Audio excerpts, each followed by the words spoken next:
welcome to Hawk Talk. Hawk Talk. Your home for Tony Hawk Talk. I'm your host Jeff Gerstmann. Jan Ochoa is here, the Hawk Talkinist. That's right, baby. Here we go. We'll just hawk it up. Yeah, that's I got my Hawk shirt. We're good. Okay, yeah, you got your Hawks shirt, Jason. I think with Jan having the faux Hawk, you probably just need to have the real Hawk now. So if you could get your razor, let's make this happen. No, we'll chalk one up for the Hawk Talk. All right, Hawk Talk. Someone on Twitter just sent Jan and I. Sorry, who is Emerson Broccoli on Twitter just sent a link to us. That Tony Hawk is going to sell 100 skateboards that have been painted with his actual blood. Ooh. Yeah. It is okay. Ooh. It's a team up with Liquid Death, that water company that is like, we made water that looks all fucking metal. Leave us alone. Like, really? What do they like keep harassing you? What are they just like, let me send you this water? Like I just stop. I get it. I feel like it's supposed to be for me because I like metal and I don't want it. Yeah, it's water. I mean, it's water. It's water. Is it just water? Is there anything fun about it? Or no? Is there even metal in it? Is there even metal in that water? There is metal up my ass, but there is no metal in the water. Well, it's misleading. That's the full title of that. I believe is that a Judas? That's a Judas Priest. Is that a Judas? All right, let's watch Heavy Metal Parking Lot. That's what we're doing today. Just put it on. We're talking over Heavy Metal Parking Lot, and everybody sit back. So it's Gamescom, or I guess like it's Gamescom in quotes here, because it's a virtual event and such. But right now, the Microsoft Gamescom official stream is ongoing, ending. I guess I think probably ending because they talked for the entire hour about like, hey, stay tuned for Forza Horizon, and now they're currently showing Forza Horizon, so I imagine that's their big grand finale, unless there's something after that. But it's not really, it doesn't seem like an event focused too heavily on big announcements or anything like that. I'll introduce Jason A. Striker is here. How are you doing? Yes, sir. I'm doing great, actually. I went to the doctor today. I graduated out of my boot. Nice. So I don't have the offload bearing boot. I just have a regular boot. So I'm what's that all a boot? Am I right? Woo! No. Did you move in Canada? I'm in Canada now, so that's I have to talk like that. Healing up. Oh, yeah. Okay. Great. That's where you moved to.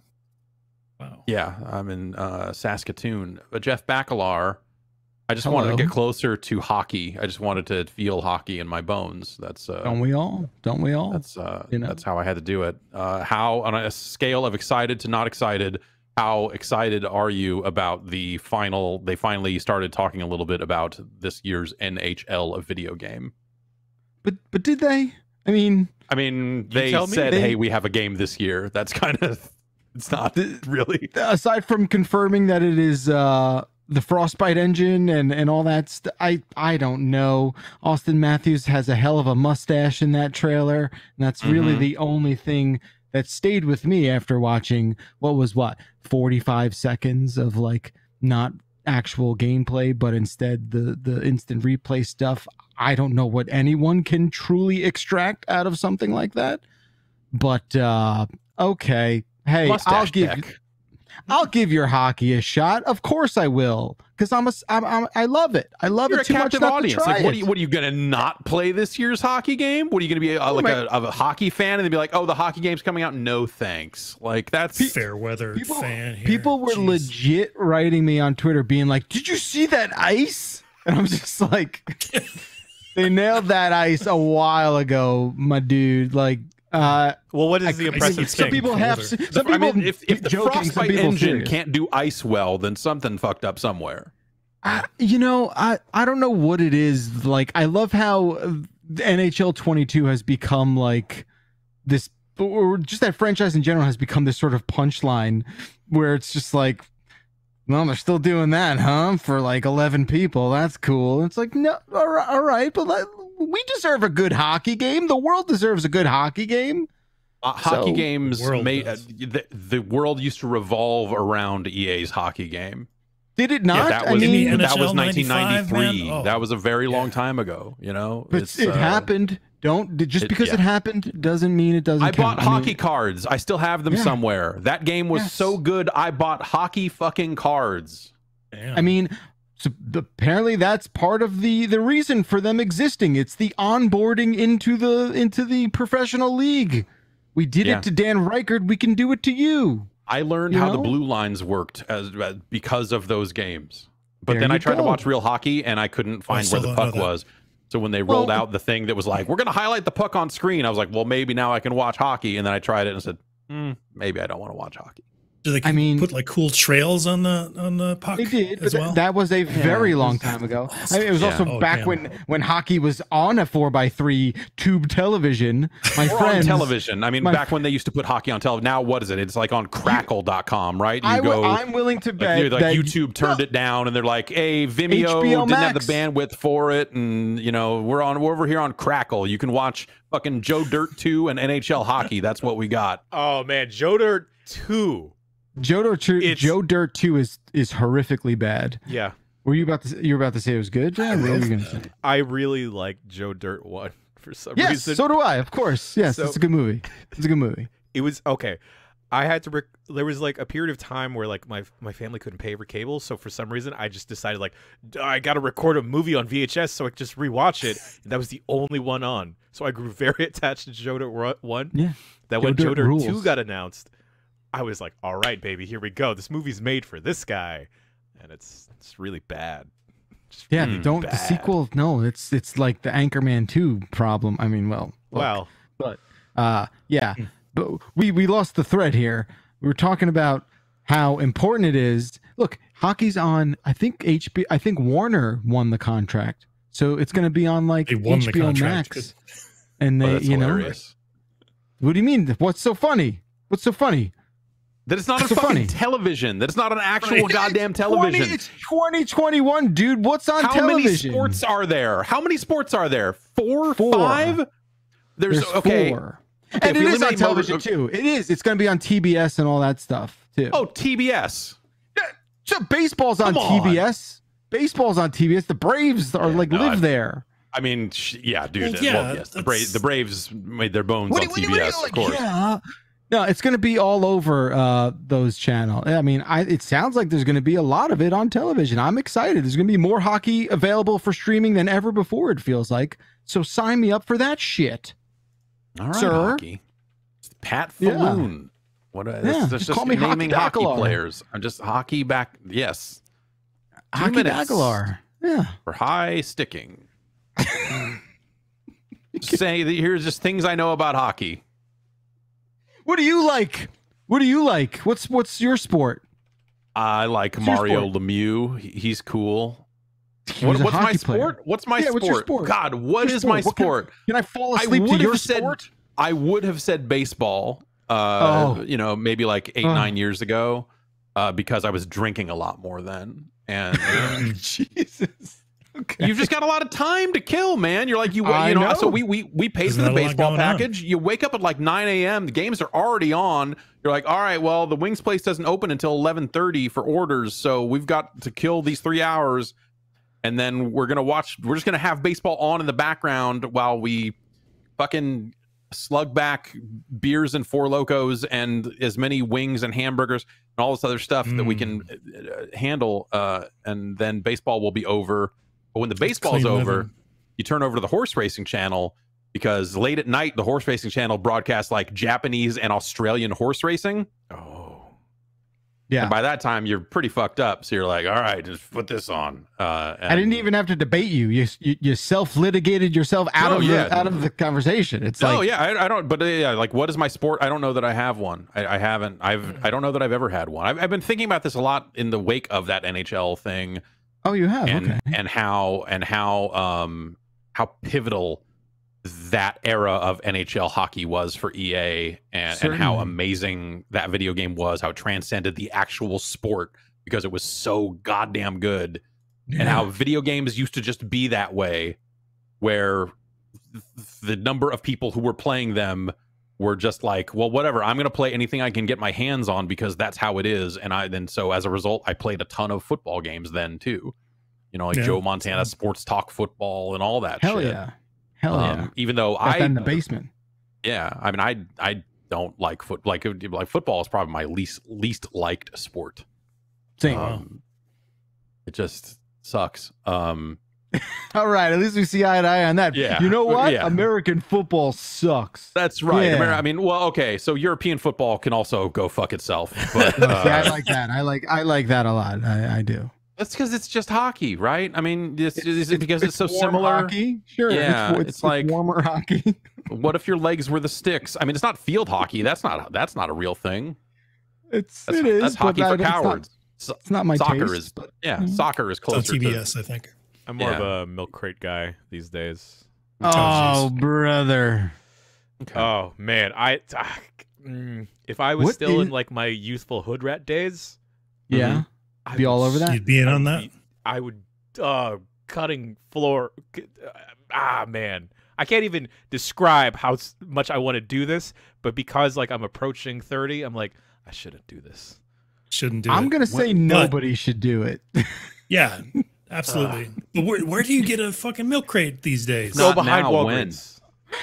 They're like the wood pallets of like the world where you're just like you find like a pile of 40 of them somewhere and you're like, shit, I guess these are for the taking. Yeah, I mean, people are stacking up milk crates and walking over. Did you see White Mike and walking over all the milk crates while rolling a blunt? I mean, let's talk about it. What's really going on the internet? It was it's impressive shit. It's the best of times. What else is going on? So I moved. Right. I moved into a different house, and I don't see the honey bucket. Is it not? They did not make the trip with you. Honey. Okay. Made the different. Yeah, we made different decisions in life, and we've kind of gone our separate ways. But no honey bucket. Having people touch all your video games and things and then put them in places that you don't know where they are anymore is a harrowing experience. Yeah. That is most of what I have to say about the move, other than so the houses are supposed to be clean when you move in. Generally speaking, you get a clean house on the other end, and it's like a common courtesy sort of thing. Yeah, like a little bit of dust, some scuffs sometimes. Yeah, there's some dust, there's some scuffs for sure. Like I've been walking around barefoot. My feet are pretty dirty because there's a lot of tile floor in this place that needs to be cleaned a little bit better. When I moved in, I found a mysterious bottle full of brown liquid, which appeared to be like like a chaw kind of fucking spit dispenser. Yeah, nice. It was hidden way up in there behind, just out of view, Like it's easy to miss, but I did not want to touch that. I did not. But we did.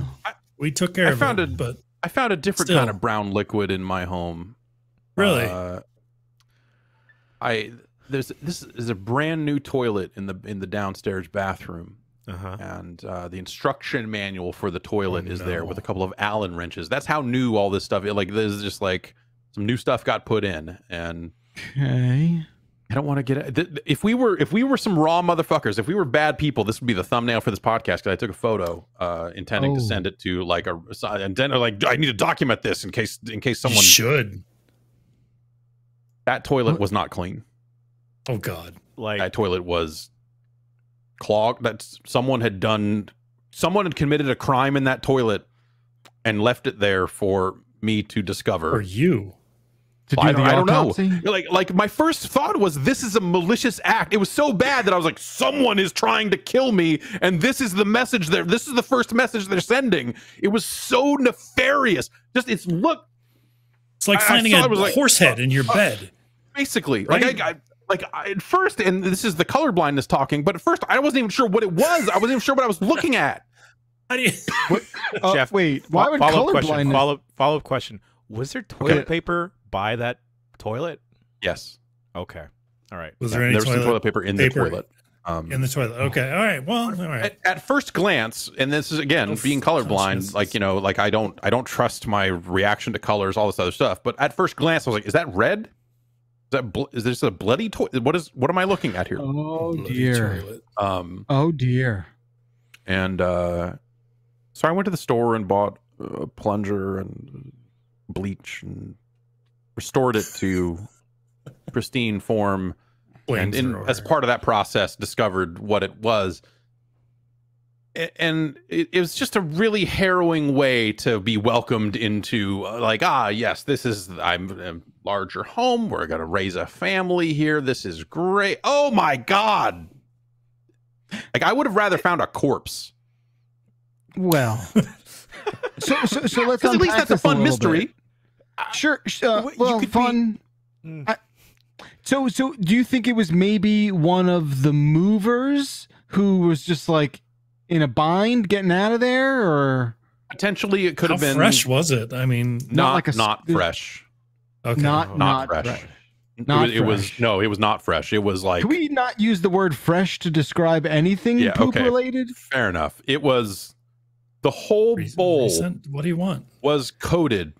New. Oh. Wait, what? Above the water line. Get the fuck out of here. How does that even happen? Jeff, that was an attempt on you. That was a hit on you, and they took time to do that. They painted it. Yeah. So I'm guessing that someone. So now that I've had time to like process this and work with the local clergy and I was going to say to think more about this, I am thinking that someone did their business, hit the button to flush, walked away, and did not notice that it became clogged. And so as a result, the grime rose up, and then as the water naturally kind of seeped down, it just left behind the coating. A Randy Savage. You got like an engineer. Yeah. You got like an engineer to tell you this. Like, you had to bring in a whole team of experts. Yeah, definitely. Yeah. CERN came in and we talked about all this sort of stuff, and it's not really their forte, but they were at least able to help a little bit. And that's nice of them. But yes, at first, like I was convinced that this was a deliberate act. It was such a brazen, and as I have had time to think about it, I was like, this is probably what happened. There were people in here doing some light handyman style work. We had to put up some baby gates, and the staircase has some at the top of the stairs. The gaps between the bars were too wide. Like, okay, we need to have someone come in and do some work so that babies don't fall through them and all this sort of stuff. Or Jeff gets head stuck in between them.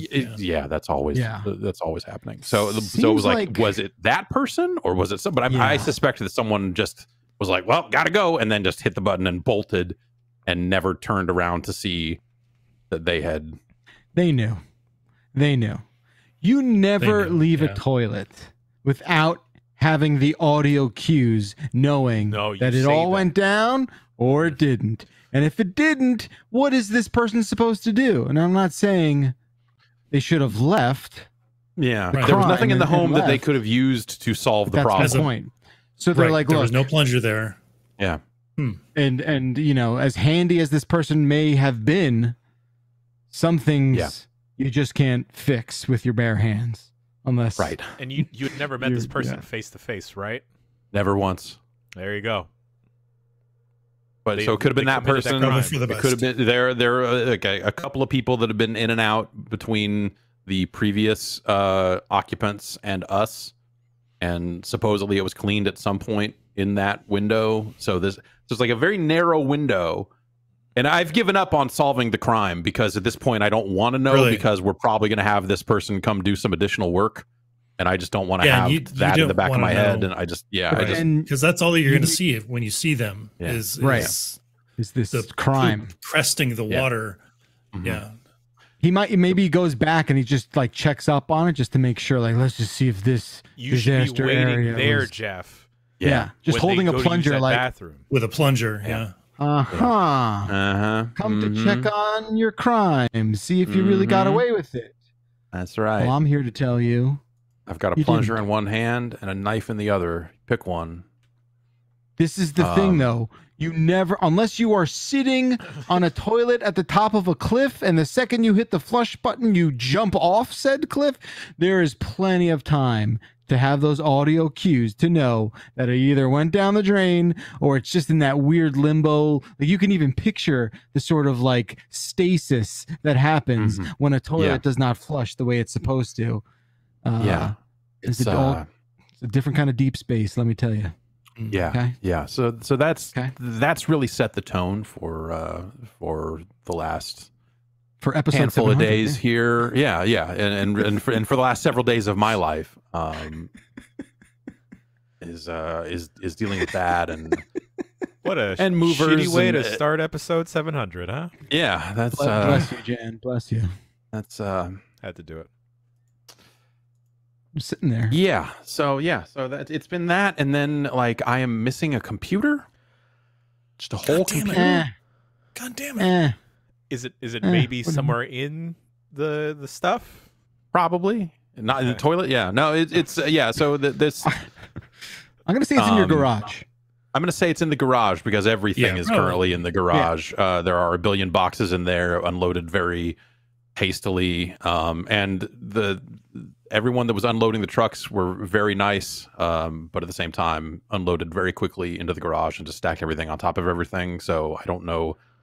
Also, since I was not present, we left and the house was still being packed up on the other end because of just like logistical fuckery that like we just I won't. So on the other end, there were supposed to be 4 people there on the day that we were packing up and leaving. 2 people didn't show up, and so 2 people were left to pack that entire house onto a truck. So it took more than one day, and we had a very tight schedule with a baby. There's like, okay, we have to drive this number of hours. The baby has to go to sleep. There's all stuff that we were not there when they were finishing up, and so not being there to supervise, there are a lot of boxes that are just unlabeled. And I'm like, I didn't pack this. I don't know what the fuck is in it. I don't know what room it came from because it was not labeled. And so there's a lot of stuff in the garage that I'm just like, all right, it's in here. It's probably in here somewhere. It's probably in here somewhere. Boxes. Yeah. But I had to have someone walk through the old house and look for stuff. And there they found an autographed Tony Hawk skateboard that the movers just decided to not pack up. Or keep for themselves, yeah. My microphone arm that is supposed to bolt to this desk, they decided that was not to be packed up and brought. I could see that being a thing that they undid it and they set it aside. It's like, yeah, we'll pack that up, and then they just so I undid it and left it on top of the desk, like just like this just needs to be put in a box with the power strips and the other stuff in this room. The power strips that were in that room did not make the trip. God damn. The microwave did not make the trip. The desk made it. Desk made it, but the things on the desk didn't. Very confusing. So, damn. Maybe you'll come across them. Yes, like, exactly. So this weekend, this weekend I've got to get out there and tear every box apart in search of the computer and the that sucks. Other stuff is what's on that computer? Every video that my daughter likes to watch and goes crazy if she doesn't get to see. Oh, perfect. Yeah. Yeah. Okay. That's helpful. Maybe that one should stay in the car with you. So yeah, it's been an iPad with like 5 videos on it that she's just been. We just like have been letting her run around with it at this point because it's just been milk crate videos. Chaos. Yeah. So White Mike rolling that blunt, and we love it. She loves it. What can I say? She loves it. Yeah. What are you gonna do? No, it's amazing people on the unloading side that came and did the work and helped reassemble stuff and sifted through a lot of the bullshit that I think the office fucked them over on completely. I feel for them, but also I am missing stuff as well, so I am angry too. It's interesting, the moving business. But that was the part I figured would go completely sideways.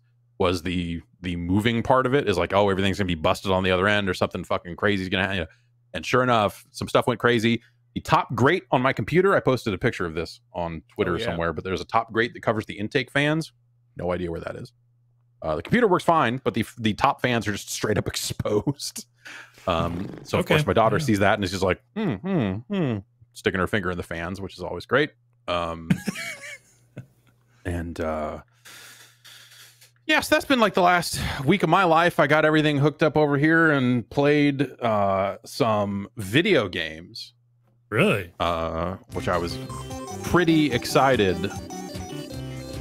You guys seen this Quake? Yeah. What? You heard of this? Yeah. Yeah, they have a lot in California. Video game. Yeah. Not so much here on the East Coast, but it's really fast. Yeah. Yes. Yes, it super fucking is. This Quake remaster that came out is awesome. I'm so excited about it because it is so... It has crossplay, which is just perfect. Wow. Because it's like they have reignited the weird bullshit that happened back on the Dreamcast when Quake 3 came out, and you could kind of crossplay between PC and Dreamcast. But also the Dreamcast had a mouse and keyboard, so so basically like that disparity between people using controllers and people using a mouse and keyboard, and then very apparent, I'm sure. Oh my god. Yeah. And it'll show you like who's on what platform, or whether they're on console or PC or whatever it is. And so I downloaded it on the Xbox where it is on Game Pass, and played some of it, and I was like, I am getting murdered. This is a nightmare. Like, I'm playing Quake with a controller. This sucks. Like, because I'm playing multiplayer. Like, well, the single player is fine. Like, it's, and the game does have a little bit of auto aim when you're using a controller. You can turn that off if you want. But I need it. In multiplayer, it was just fucking rude. I was like, I'm getting like 1 or 2 kills. It's so fast. Yeah. And you need to whip around so fast to get these shots off in some cases that it's just fucking nuts. We were on UPF. Rory was playing Quake, and he was on a tear, man. He like a fucking 9 kill streak or something like that. It was just amazing watching. So he got to drop in the hell UAV, right? I think that's when you get 9 kills. That's in there, right? I don't know, but he was doing just complete like precision 180s and shit, and I'm like, this is and then like, because Rory's developed the muscle memory for this, I fired it up and I was like, oh, maybe I'll be good too. No with a mouse and keyboard. And like, I don't know who's also playing Quake right now, whether it's like people that are well versed with it or like children with like hypersensitivity reflexes, but like I was just walking 2 feet and then getting like blown up. Yeah, that's those multiplayer maps. The ones that people really like to play on are insanely tight. This was before. I mean, games like Call of Duty are good about trying to spawn you where there are no players. They fail at this a lot, but they attempt to spawn you somewhere where you're not going to get immediately killed. Quake does not give a fuck about that. And so you will spawn in some people's crosshairs. You spawn on top of other players and kill them. Like it's chaos in a good way. But so then, that was the only gaming device I had hooked up for a day or so, because I was waiting for other parts to find them and unpack them and get this desk up and running and all this other stuff. So like I had the Xbox up and running, played some Quake, and then like next night, I was like, okay, I need to get this PC set up as quickly as possible and play that version of Quake while people who have consoles are still playing multiplayer Quake. And that felt real good, being on the other end of it, on the mouse and keyboard end, and just be like, you are not even able to turn around fast enough to shoot me. But I guess on PlayStation it has motion aiming support, which some people definitely swear by. I've never been able. As in moving the controller to yes, using tilt controls. Yeah, those Splatooners love it. Yeah, definitely. Pat Splatoon. He was the goalie for the Sharks, I think, for 94. Use motion controls. It had 17 years, maybe. Yeah, it was using motion controls. Yeah. I've not tried the PlayStation version of it, but they cleaned up the lighting and cleaned up the models, but didn't do too much to it. Like, it's not like some full rebuild. Rory played it. Are they calling it a remaster at all, or like what? They're just calling it Quake. Like, it's just okay. This is and if Quake you already now. owned it on Steam, you just get this, and then when you hit launch on Steam, it'll pop up and say, "Do you want to play Quake Original, or or do you just want to play current Quake? Which is the new version of Quake."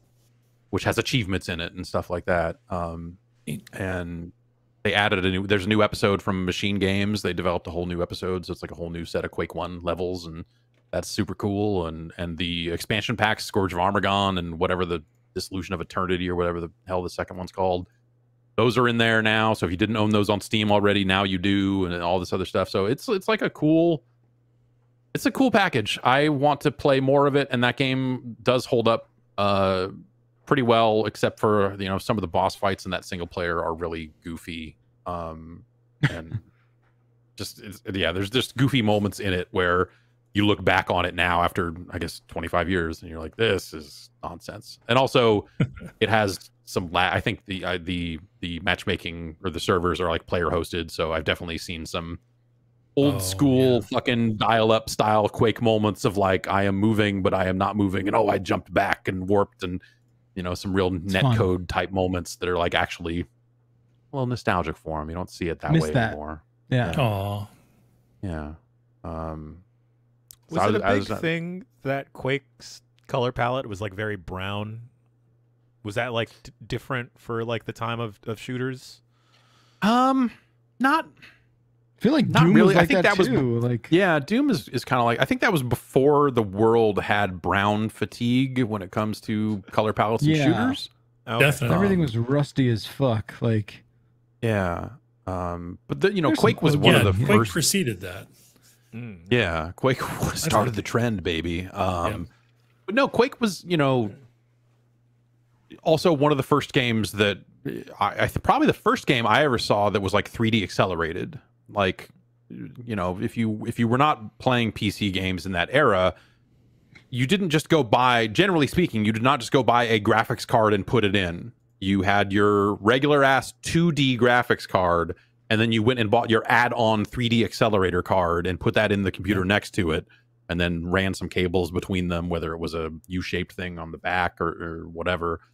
And so you would put in your Voodoo card, and then suddenly the game would look and run dramatically better, and way sharper and just like way cleaner polygons, basically.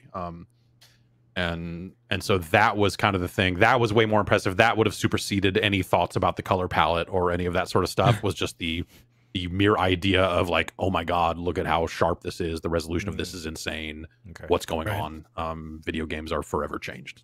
So when that game came out, like, people generally were not even using a mouse and keyboard to play these games.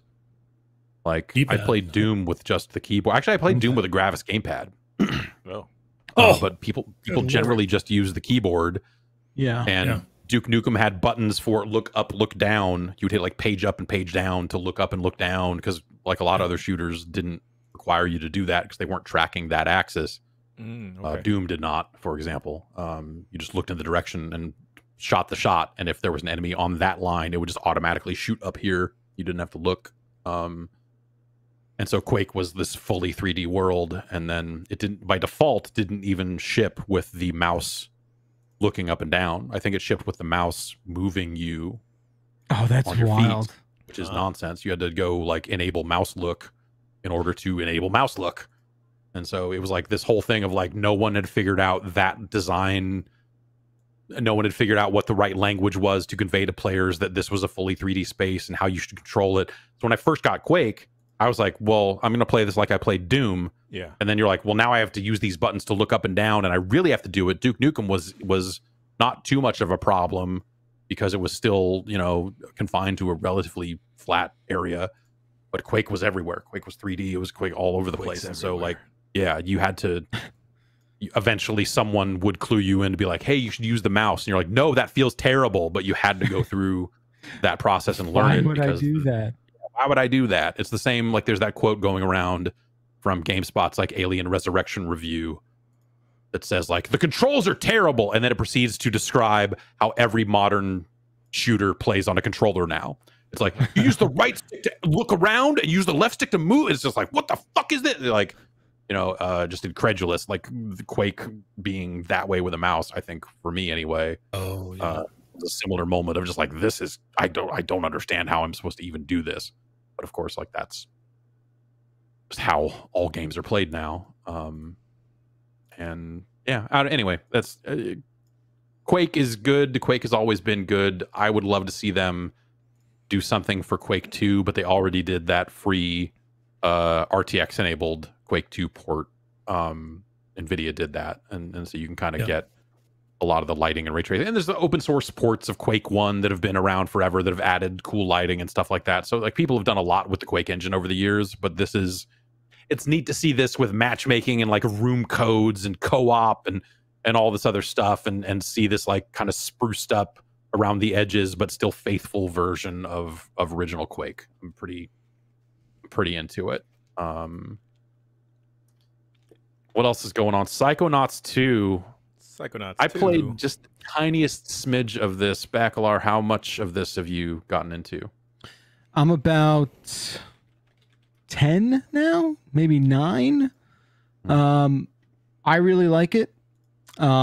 We did a quick look bright and early Monday morning, and the craziest thing is like we were trying to encapsulate and articulate like what it means to theoretically be waiting 16 years for a video game to come out. Yeah. And the best way to process that is to not think about it. It really has no bearing on this thing. I think this game, outside of that gap of time, stands on its own, and I find it very enjoyable. I don't think parts of it have aged in a way that makes it unplayable in 2021.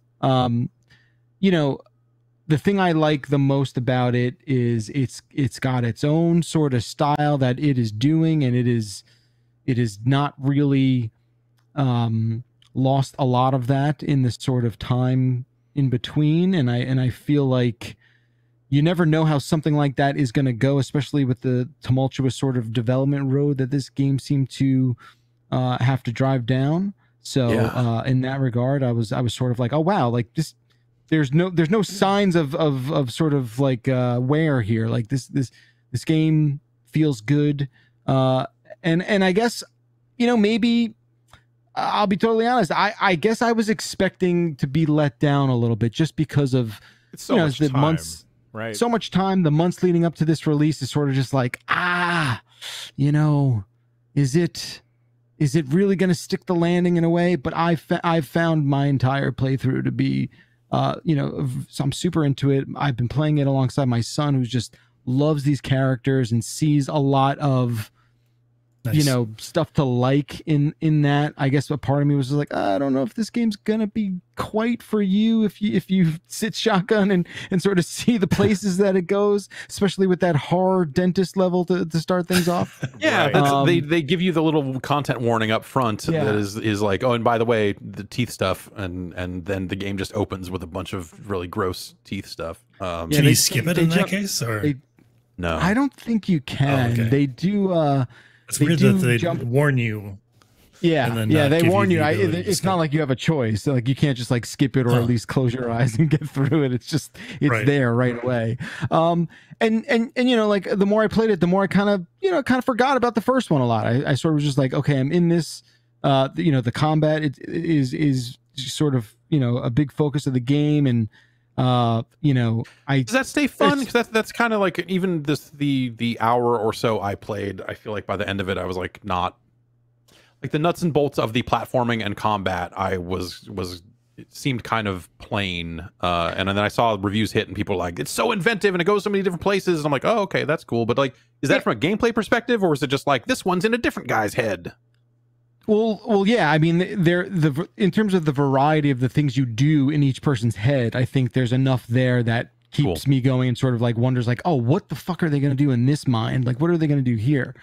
The combat, takes on its own sort of shape as you upgrade all your side powers and you maneuver through all those intern points that you can use to upgrade all your skills.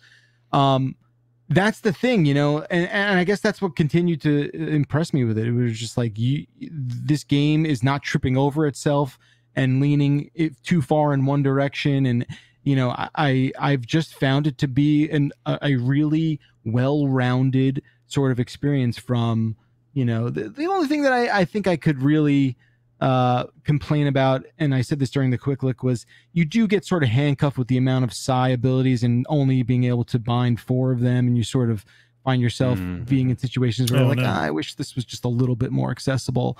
But it is not really, it has not become a sort of deal breaker in any way.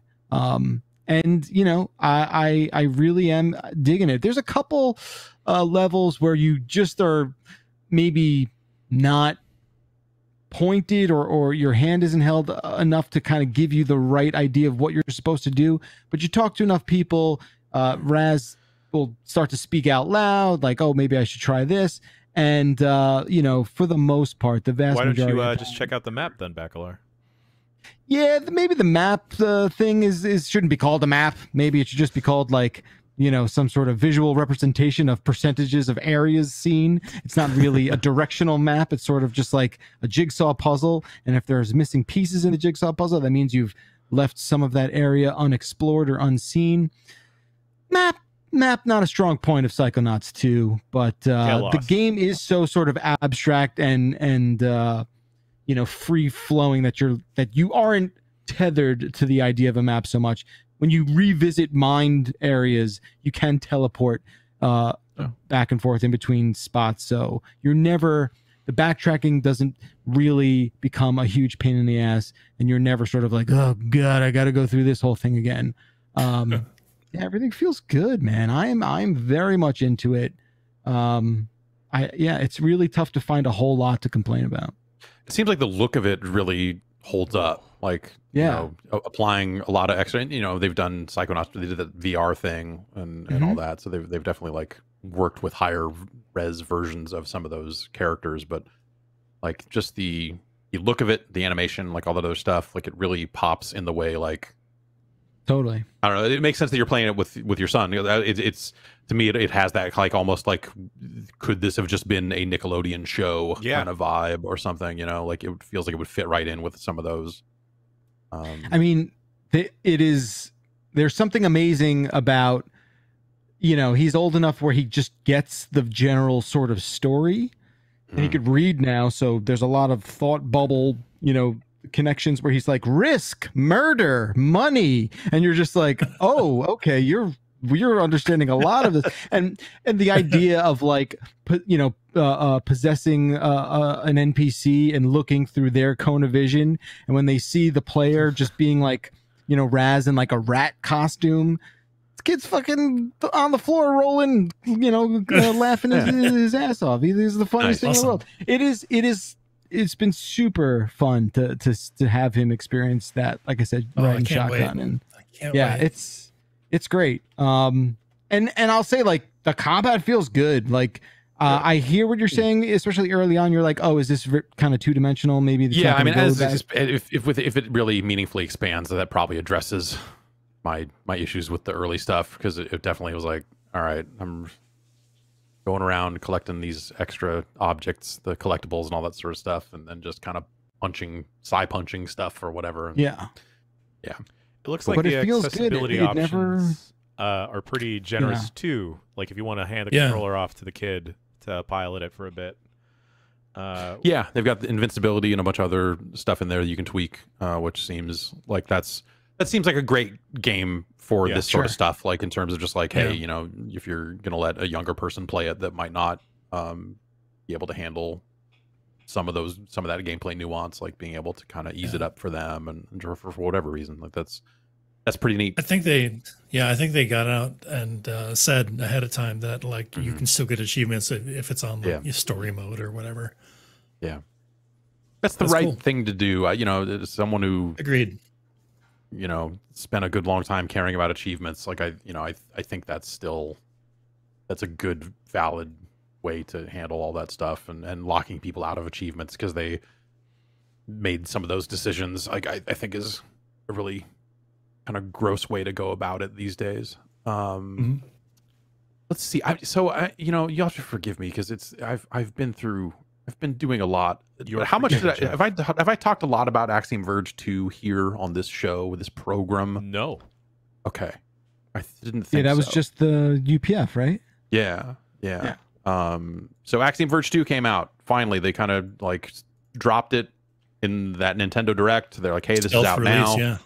Yeah. And that's out on PC and PlayStation and Switch. I believe that's all the places it is. I played through it on PC, and I intend to probably play through it again on PlayStation at some point here. PS4 is technically.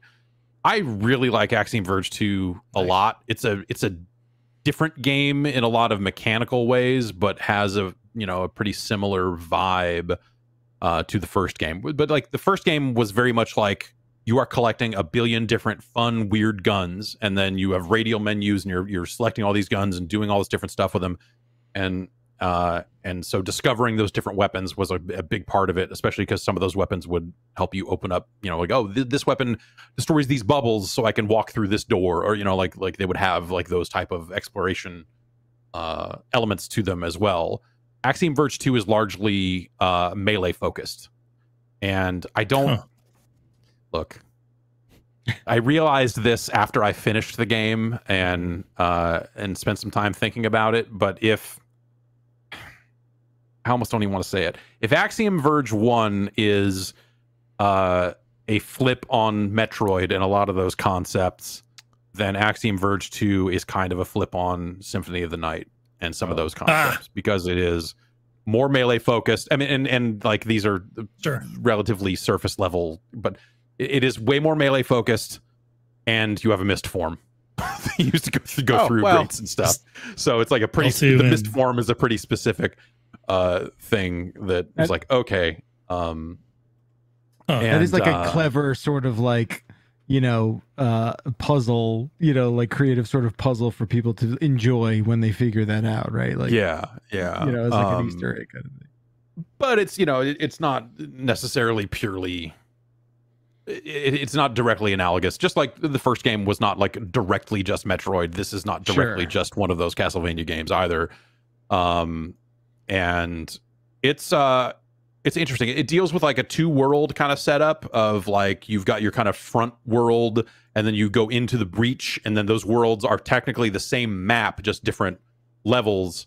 And so you have a situation where you'll like go into the breach and go around here, and then pop out of the breach somewhere else, and find your way around that way. When you're in the breach, you're this tiny little drone that has this little saw blade melee attack. And is it kind of like Blaster Master, where you like get out of the vehicle? You don't get out per se. It's more like you kind of just, once you get the drone ability, you can just kind of throw the drone out and control it on either layer in the breach or out of the breach. But only the drone can go into the breach, basically. And once you're in there, the music changes and becomes more of a kind of retro style soundtrack. I think the music is really fantastic, but it's a totally different story. It's not really meant to be a direct, in fact, I think it's technically a prequel to the first game timeline wise, but it stands on its own. You don't necessarily need to know anything about Axiom Verge 1 to enjoy it. There are a few references to Trace, the player character from the first game, in there, and I bet you can play that game as Trace. That's my guess. I bet there's some weird thing you can do. There's like you finish it fast, or just some weird unlockable thing. I bet there's something like that hidden in there. But it's a really fun map, and the abilities are interesting. It's like every game of that ilk has to solve similar traversal problems, right? Where it's like, oh, I'm 2 blocks tall, but this is a 1 block tall thing. Right. Like, it's a very Metroid. You look at it, you're like, well, I roll into a ball and roll through that. Like, no, you possess the drone, and then the drone does all that stuff. But then when you go back to your body, you're still on the other side of that. So, are you going through and opening doors? Are you going through into the breach and around? And, so it's like finding interesting ways to do that sort of stuff. There are blocks you'll find that you can't shoot, you can't get past. And you think like, oh, well, I'll get missiles, or I'll get a drill, but no, you get like a screw attack for your drone, and then that busts through them. And so it's like interesting, fun solutions to the kind of classic traversal and exploration things that pop up in games like this. I think that the developers found like a fresh batch of exciting abilities to kind of make that stuff work. Like the drone eventually gets the ability to kind of float and fly a little bit, but it's more of a kind of Luigi, or it's more of a Yoshi kind of jump of like, you're gonna get a little bit of extra, but not a ton. And yeah, it's I thought the story was interesting. You're playing as this like billionaire company founder, and she goes to Antarctica to figure out why that base that she owned has gone silent and ends up in this other world and all this other stuff. It's all nanomachines. Love of course. Isn't it always? Yeah. Isn't it always? And yeah, I found it really engaging. I got lost for a good long time. And it's definitely one of those games where you're like, okay, I know where I need to go next, but I don't know how to get there because they've highlighted on the map, this is where I need to go. But how the fuck do I even get close to that area? Right. And so it becomes like, it's that game where you stare at the map and go like, okay, here's an area I haven't been to. There's clearly a notch on the map here that I could exit to the right, and then you transport there, and you're like, oh, that's a one-way shortcut going back the other way. Like that can't be that one. So like just that process of elimination of fast traveling. So you do get the ability to fast travel. So you could miss it, and that would be bad. That is the thing that I, remember not loving about all these games, right? That do that same sort of thing. It's just the nature of the beast. I get it, but I remember that happening a fair amount in the first Axiom Verge, and what ultimately had me stop playing that game for a month. Right, was just like, I don't want to do that anymore. There's absolutely. Yeah, and I think this game does some of that as well in very much a like you kind of know if you're up for that or not sort of way. Yeah. So yeah, I mean, I'd be aware of that for sure. But I ended up enjoying just kind of teleporting around the world and figuring out like, okay, what's next here? And there were a few cases of like, as I played the game, you encounter other people, and then they went through some changes that were alarming to find late in the game as I teleported around looking for where I needed to go next and stuff like that. Like there's just good little stuff around, and I had a really great time with it. Good, and that's great. And I will play it again. Like that's a game I'm, like I said, I played through it on PC, and there's a part of me that's just like, well, I'm gonna probably play through it again on PlayStation and just knock out a handful of trophies and just have a good time with it. But the problem with going back to games like that is like now I have to remember the map, but in that way that actually is going to be a huge hindrance because you're like, oh, I go this way and jump up here, and like, oh, I can't jump up there yet. Where the hell do I get where do I go to do that? Like even when I was doing the quick look and I started from a fresh save, I'd played about 6 hours of the game at that point. Like playing the early parts of that game, I was just like, well, I'm gonna go over here. Oh, I can't do that. Oh, I'm gonna go over. Oh, no, wait, where the hell am I going? Like it was definitely like some element of like once you know it, it's hard to return to it. I actually went back and tried to play Antichamber again recently because it had been so long since I had played it, and that game is so good. And I figured, well, I've forgotten everything about Antichamber. I can go back and play it again. But I remember just enough to get into that exact same sort of trouble of just like, I remember a handful of the secrets in this, but I don't remember where to go to get this type of this block absorbing gun or whatever. And so it was actually hard. Let's see here. 12 minutes. Oh boy. No one can be neutral about 12 minutes. I feel like there's two types of people who love 12 minutes and people who have finished 12 minutes who no longer love 12 minutes. Where are we at? I was in both camps. Backlar, you're also playing, or you've also played 12 minutes, right? Correct. Yes. Are you done? Or are you done with it? I think I'm I think after last night, I might be as done as I'm gonna be with this game. Mm-hmm. It was only after I got to a certain point where I started to read and kind of discover, like, did I do everything? Like, is this everything I'm supposed to do? How do you know when you were satisfied? Well, that's the thing. It's like, because I was definitely full. This game. I want to give it props for like, hey, doing this style of game is not an easy thing. Where especially in 2021, not an easy thing to juggle, right? Yeah. No. Here's I started to like really form of how I think I'm gonna leave it with this game, right? Like the opinion how I'm gonna leave it. The weird thing about 12 minutes is that and again, I have not read super deep into the criticism on this. I could just be regurgitating the most popular opinion floating around right now. The thing about the game that does not sit super well with me is that you are essentially playing a game where it's your job to figure out the game's twists. It's like your job to figure out the plot twists. So instead of you experiencing it, you almost experience them in reverse in a lot of weird ways, because you yourself you become conditioned to thinking that way about the narrative. And you get to the point where you're just like, well, fuck, what's the wackiest thing I could sort of do here in this sandbox of, tools at my disposal?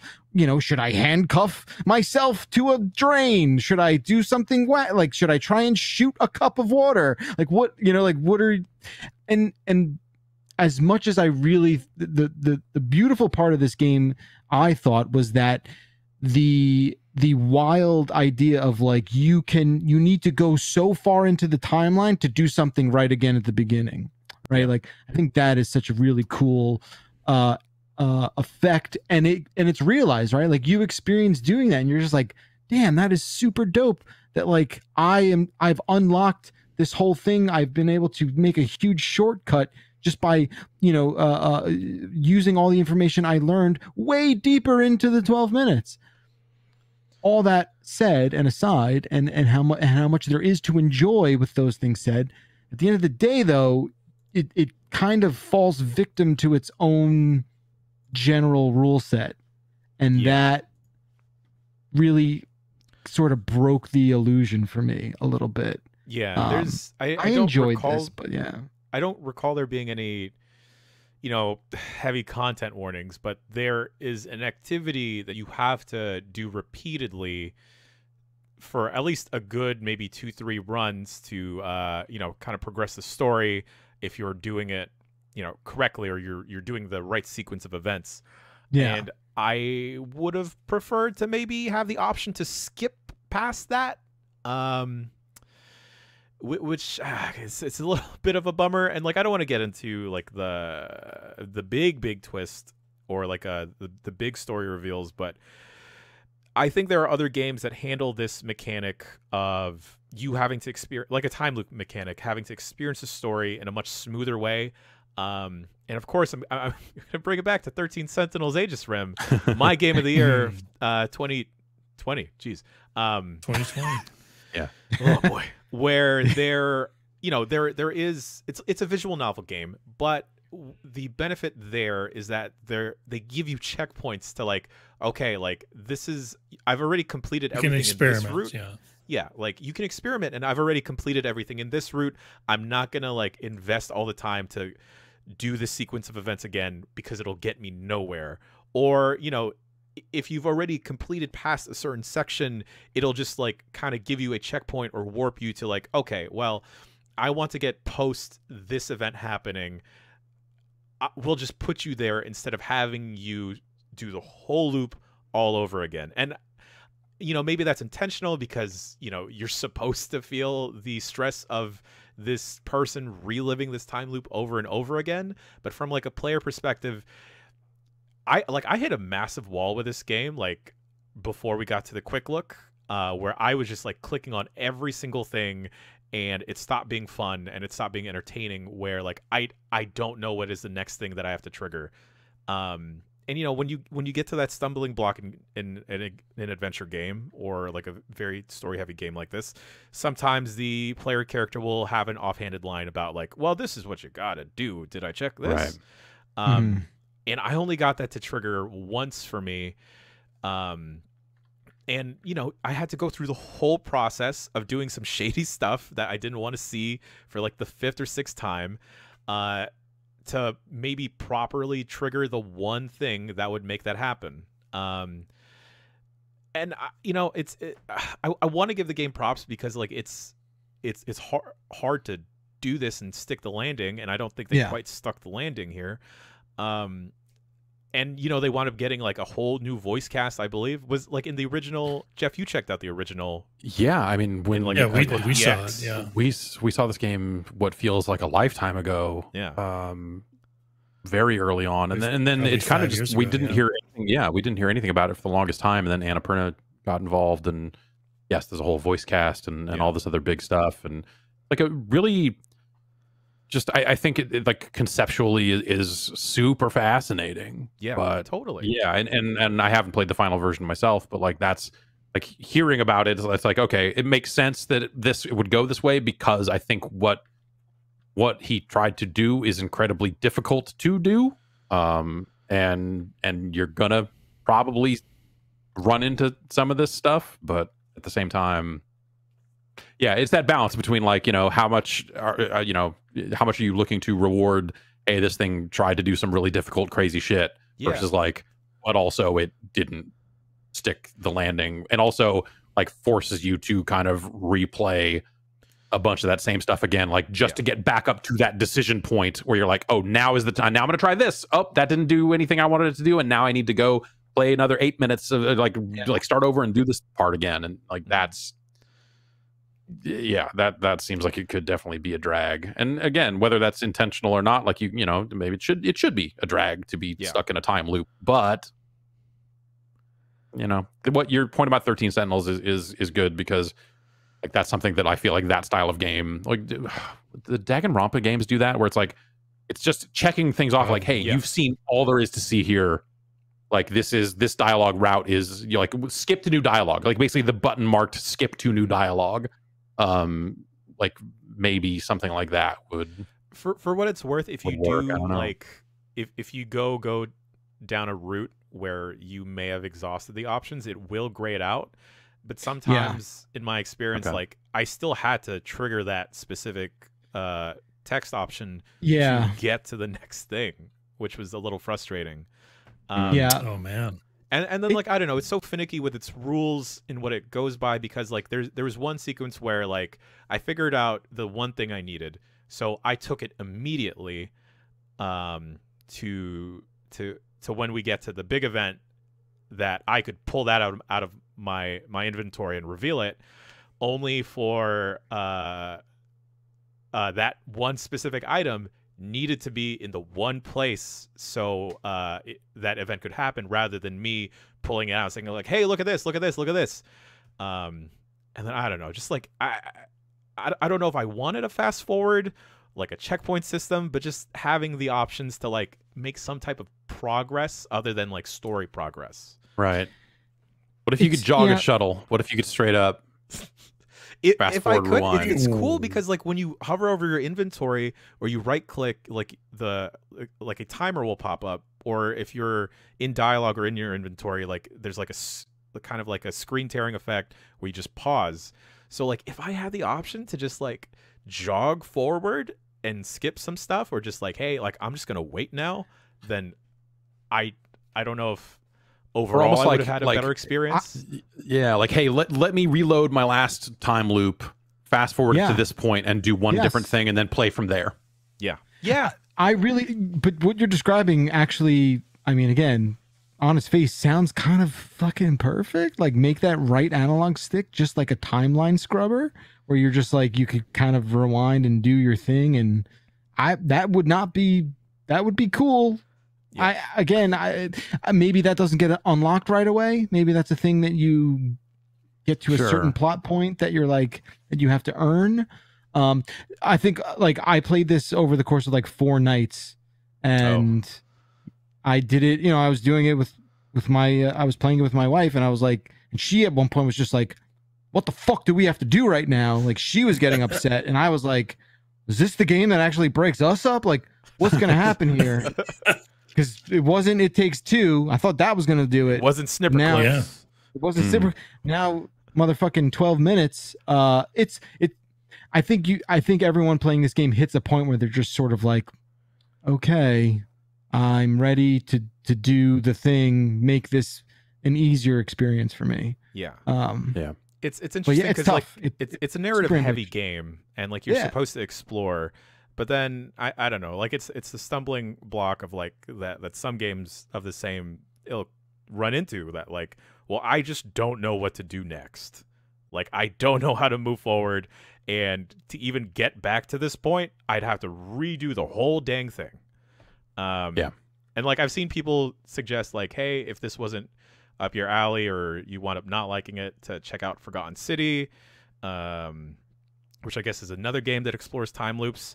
I will say, an odd recommendation, if you may have enjoyed 12 Minutes or you kind of liked where it was going, to check out Doki Doki Literature Club.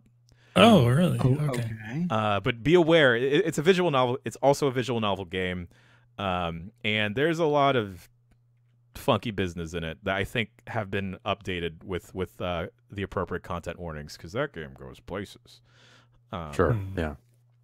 Because they had their re-release, yes, for console and stuff too. So I mean, look, any game that is able to convince Willem Dafoe to touch another video game in any way earns points from me. I mean, I guess everything was in a voiceover booth for him in this one, but still, like...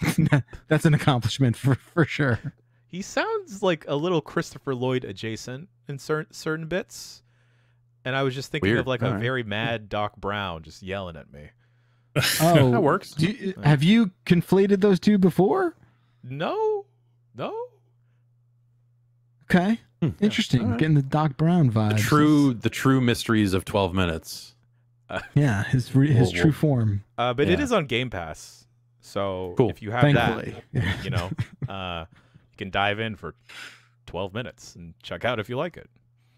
That's the thing. Like there is not anyone I would not recommend this game to. Really? Right? Yeah. Like this is the game that my friends with Xboxes and Game Pass, I'm just like, you got to see this, because because I know I'm talking to people outside of our sort of circles, right? Who will never come across something like this, and will be and I think we'll enjoy it just for what it's trying to do. And find that like maybe they won't finish it, but they'll just be like, hey, look at this cool thing. It's really crazy that they even went for this. Yeah, that's I really see that there is like a camp of people that will really, really, really like this game for the wrong reasons, and those people also really love the Joker movie. Oh God! Oh God! Whoa, geez. Can I interest you in being on an episode of the Very Online Show? Oh boy. I mean, like, yes, there are people who will see a game like this and force it to be a darling in a way where, like, even if it didn't work out for them, like, that's obviously a problem.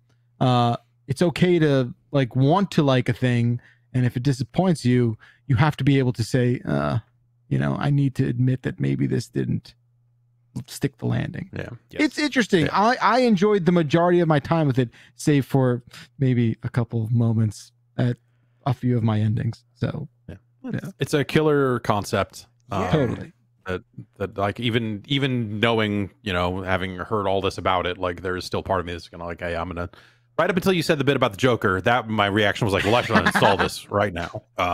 I mean, for what it's worth, it's all isometric, and like, you know, there's certain scenes and tableaus where you're like, wow, this looks really cool, or this looks pretty neat. It's super stylized.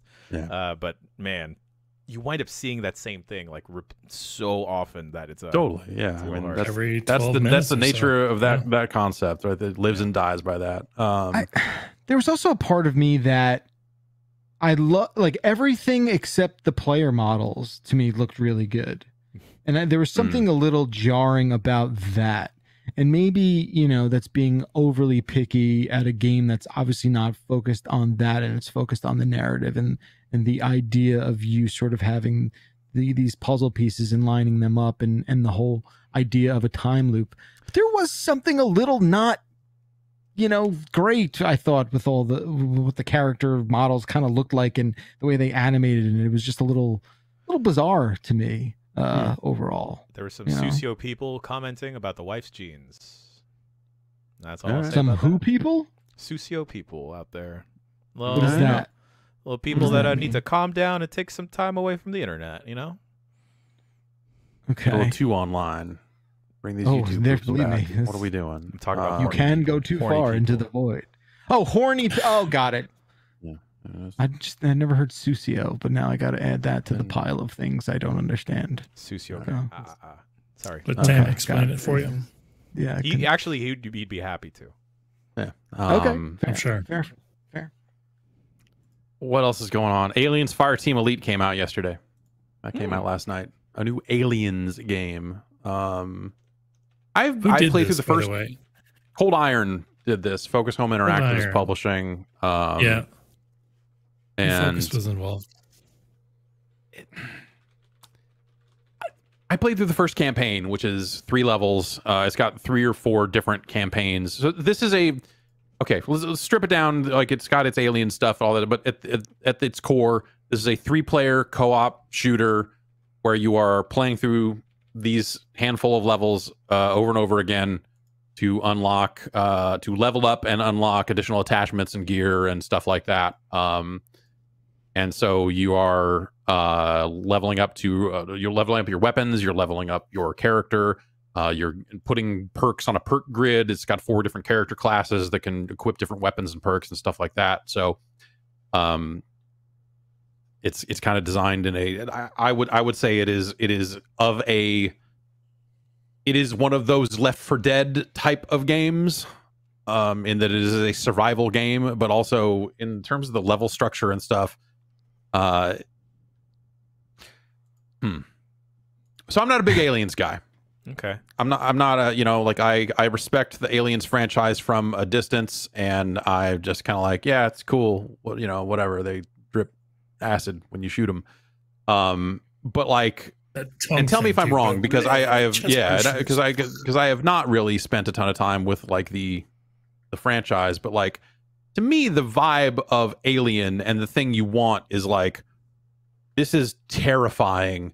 There's a lot of dark corridors. There's a lot of it's jump scare almost, and then, oh my God, there's an alien here, but it's on alien, a singular one alien that is so fucked up and hard to kill that you're like, oh my God.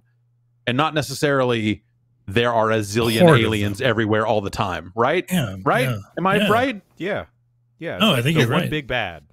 This game is a zillion aliens popping out of every corridor, and it does have quiet moments, and then but it uses the same tricks over and over again in those quiet moments, at least in the first handful of levels. So the first campaign is all like kind of you're on a ship, and so it has that classic look. The second campaign is you are down on a planet, and so it's more caves and facilities inside the caves and that sort of stuff. But this game, like, immediately, like, one of the first things it does is like pull the lever of the grate falls off of the ceiling, and you're supposed to go, oh my God, will there be an alien? Oh, but there's not. Oh, you fooled me. But you have a motion tracker the whole time, so you know if there's an alien there or not before that even fucking happens. And so it just creates this scenario where you're like, I'm going to run full speed through these corridors towards the next objective marker.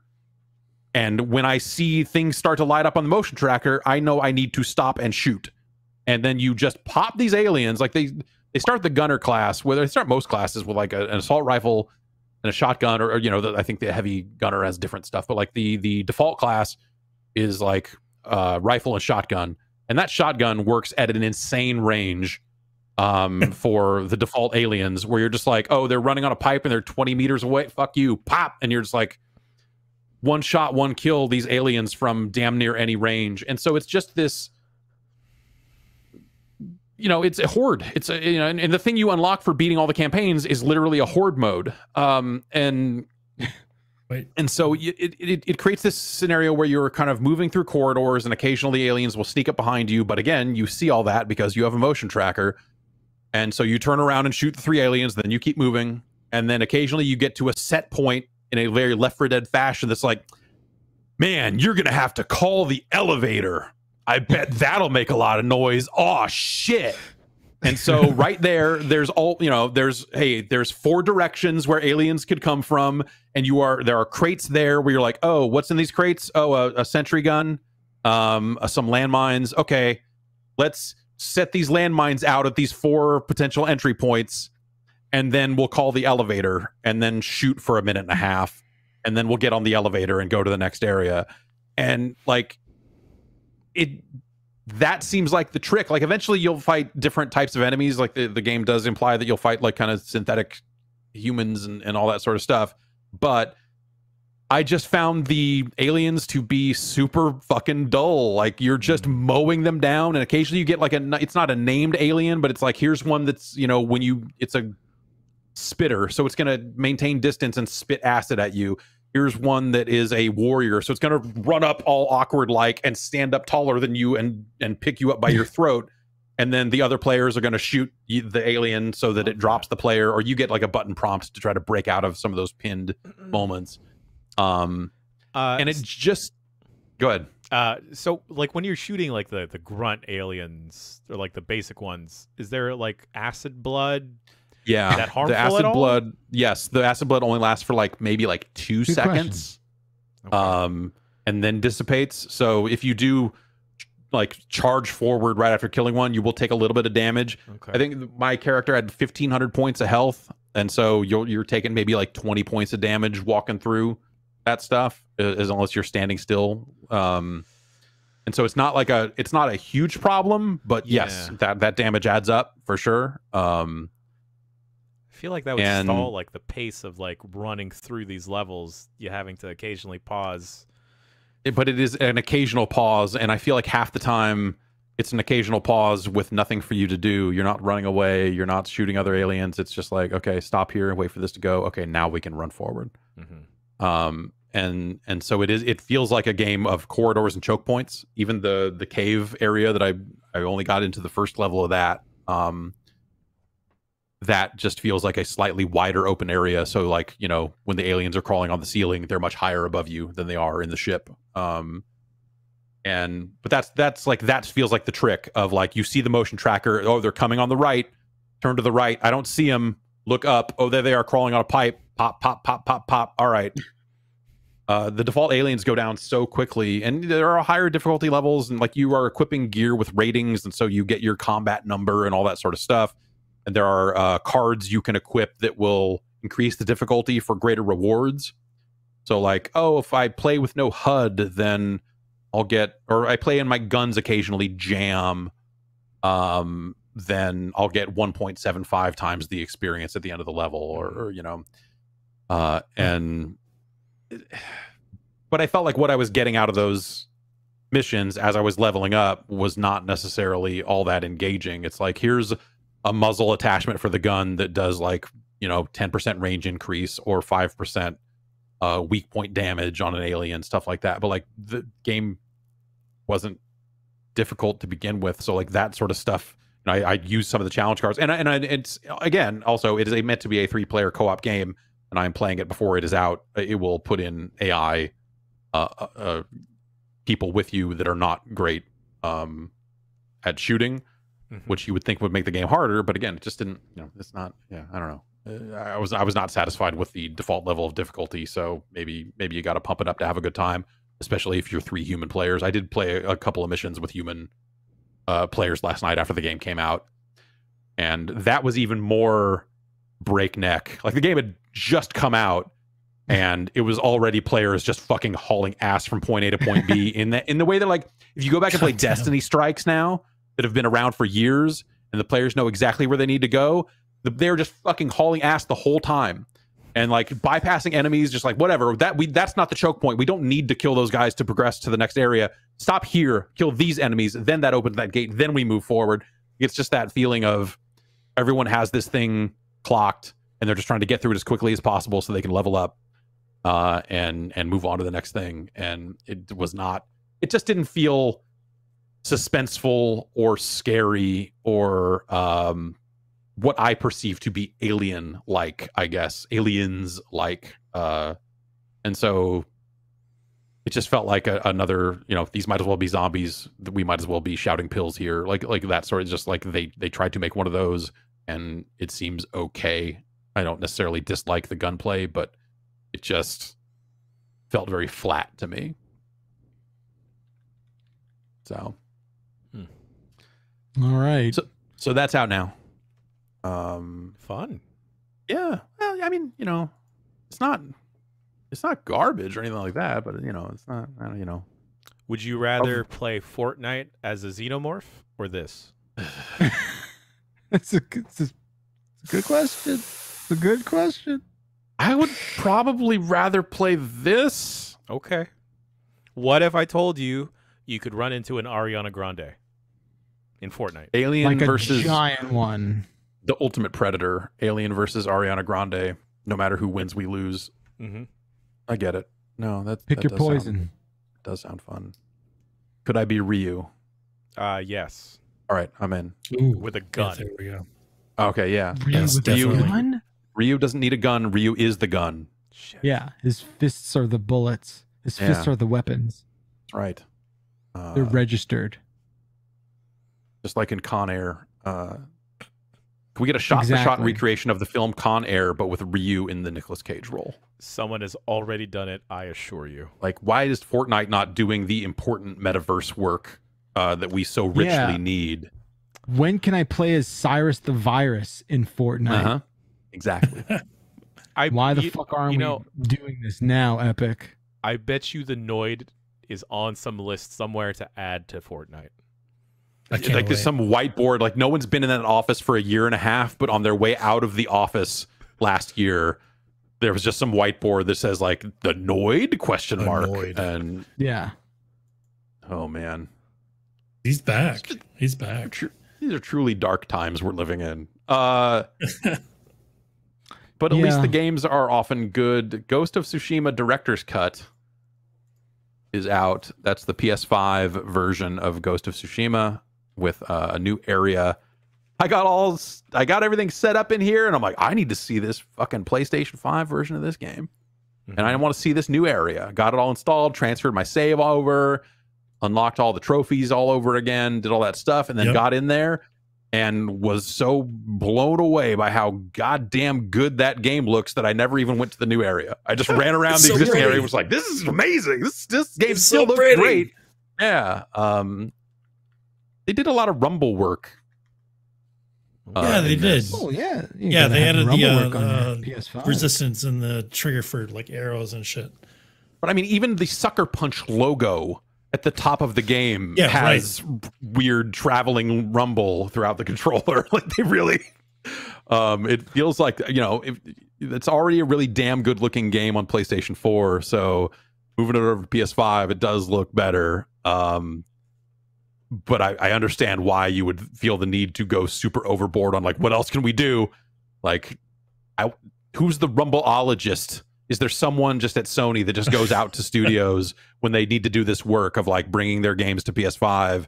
And they're just like the closer. Yeah, exactly. Nah, I got this. Don't worry about it. Yep. Yeah. Like the logo at the top of the game has all the crazy Rumble in it. Why not go all in? Why not? Like, of course. That Rumble's a special thing. That's like a once in a generation thing. Yeah. No one else has it like that. And exploit it. Why not? It's damn good. It's damn good.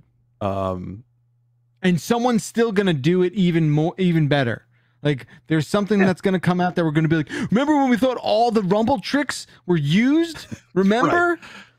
Someone fucking trumped it. It's better now. Someone won up that shit, and now it's the best version of the Rumble thing we've ever seen. Holy fucking shit. Or you're just going to hear some, you know, there's just going to be some GDC panel someday that's going to be like, well, we're rolling out the DualSense Rumble API 3.0, and here's some of the new stuff. And then suddenly a generation, like a whole wave of games will blow all these early games out of the water or something. Like, I wonder. That's it. Now it'll shake if you get a phone call.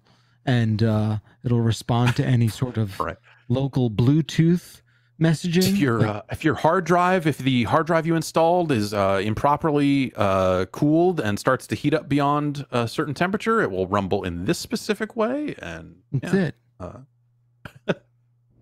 Grime. Hey, Grime. I gotta say, I did play a lot of games in the last week. Well above the Bacalar average, and I'm, 12 minutes aside where, the hot and cold on that one, Grime is like my shit. I didn't know what to expect. that is a fucking rock meat game. Like, I don't know why that's the best way I've been describing it, is like all these rocks look meaty. It's like a side scrolling, okay, we'll just call it the Metroidvania, sort of thing, but with a very brutal Soulsian sort of twist to it that means it's punishing in a way that I kind of wasn't expecting, but got to a point where I was fighting and beating bosses reliably, and I'm just digging it. I'm only a few hours in, but it's a very strange aesthetic, very strange background story. Everything is like, everything is sort of like being sculpted out of like organic rock material, and it's like, when I think of rocks, I don't really think of like organs and body parts, but they're doing that in this game. They're giving like rocks meat. That's why I call it a rock meat game. Like, it's juicy and cementy and sandy and strange, and sick. you're picking up all these kinds of bizarre elements in the way you pick up shit in Dark Souls. You're like, oh, a crystal of Esgaban. You're like, sick, whatever the fuck that is. A finger meat, and you're like, all right. You're picking up all these items, and you got to dig into the menu, see what they do. Like I said, unforgiving, and but at the same time, it has an interesting combat style where you have options of doing melee fights with different weapons you pick up, or sort of absorbing the hit from an enemy character, and you can kind of like a parry mechanic, like you're kind of timing. Yeah, you absorb that hit, and a certain amount of absorptions lead to you kind of leveling up in different ways outside of the regular sort of melee path. Super strange, very unique, and just kind of digging my time with it. And it's meaty, and it has this moist rocks. Yeah. This moist. It has this like super rocky drip bizarre, sort of like horror visualization sort of theme going on, where like they give a lot of these statues these human-esque looking things, and then there's like this horrific rock porn with like veins, and just it's fucked up. Like, there's no other way. Like, the first time I was playing this game, I was just like, this is horrific but fucking rad. Like, there was something about it that it was really speaking to me, and I will play this thing until I have to stop, in the same way I play a lot of Souls games, where I'm just like, I can't wait to quit this game, because that's what we're just sort of leading towards. I'm never going to roll credits on a thing like this. I just don't have the time. I don't have the discipline. I don't have the patience. But fuck, up until my bounce off point, it's great. Yeah. How's the music in Grime? You like it? You like Grime music? That is not standing out to me. Maybe, it's just not the Grime. Yeah. Sorry to say. All right. Maybe it was a different kind of soundtrack. Maybe if there was some licensed soundtrack in Grime, if only we could get Skepta on there. And Jason, you've been playing some Scarlet Nexus. This is a game I've been perpetually meaning to get back to and haven't yet, but I played the first few hours of this and was like really impressed with it. I kind of wrote this off as just like another action oriented JRPG that has been churned out again and again, but actually put some time into this, and I've been really impressed as well. We got a solid story. The combat is pretty fun. It's like anime psyops. Exactly. Telekinesis pulling. You've got the psychokinesis powers. So literally anything that isn't nailed down to the fucking ground, you can throw at enemies during combat. So, and you've got a melee sword as well. So it's a mix between doing your melee attacks and then doing your psychokinesis stuff, and air juggles and fucking ground pound shit. Air juggles and fucking. It's way more. Yeah, it's way more involved than I think your typical action JRPG, which is saying something. So I was very surprised by it after a while. Once it kind of started opening up more and more, and it like became clear, like, oh, I need to hang out with people to build a bond with them, to use their abilities better in combat, and like the kind of high school persona ass type shit that it felt like it was in the background. You got to give them gifts in order to woo them over, and then you get additional abilities. It's cool.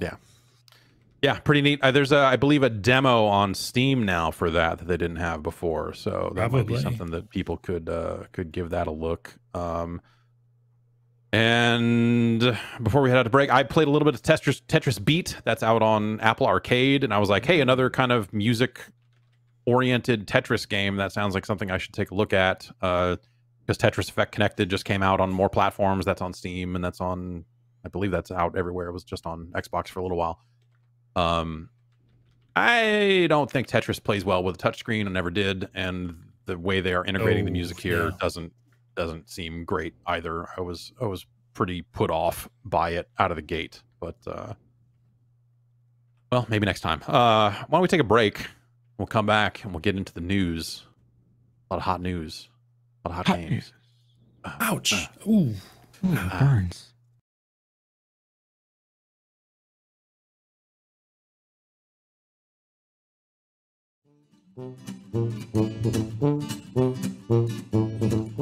It's the year 2021.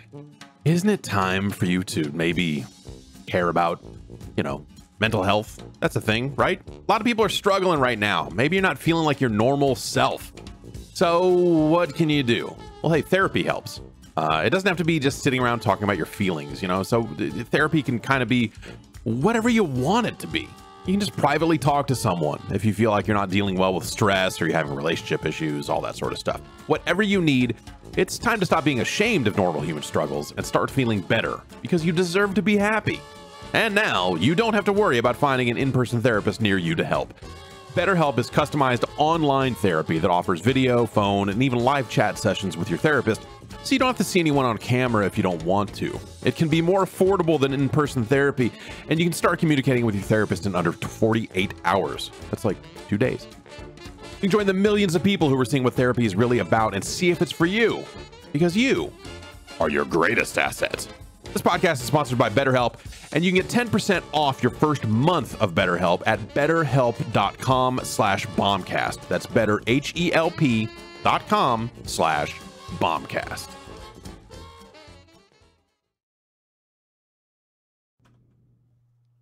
All right, we're back.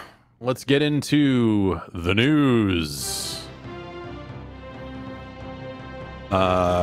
Most important news this week. CM Punk has returned to professional wrestling. God damn it. It's happened. It actually happened. It happened. And it happened at the top of the fucking show. Oh my God. The entire fucking arena was just chanting his name for like probably 2 hours. And then at the top of the show, he comes out. Well, you can't close the show with it, because then you got to deal with the chants for that full hour. That's true. So you got to open the show on the with mic that. And it's like, CM Punk is gone. He went home. Yeah, he had to go. The ice cream melted. He had to leave. Yes. I can't believe he's back. Ice cream to everybody. Yeah.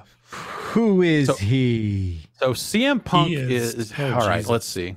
So CM Punk is a professional wrestler who's been gone for about, I believe it was 7 years. 7 years. He was in WWE for a chunk of time prior to that. And then prior to that was around Ring of Honor and a lot of indies, stuff like that, and became like the definitive indie darling, and then made his way into WWE, and people were very hopeful about what he would do there, and he did some really amazing stuff while he was there, and he was mired in a lot of dumb shit while he was there as well. And when you say amazing stuff, what do you mean? I mean, there are probably like 3 moments over the last, I don't know how long, let's say 10 years, 15 years, whatever it was, that I would talk to people who are not wrestling fans about and say, hey, this wrestling got good again. Hey, this is a thing that even if you don't really care about wrestling anymore, this thing happened.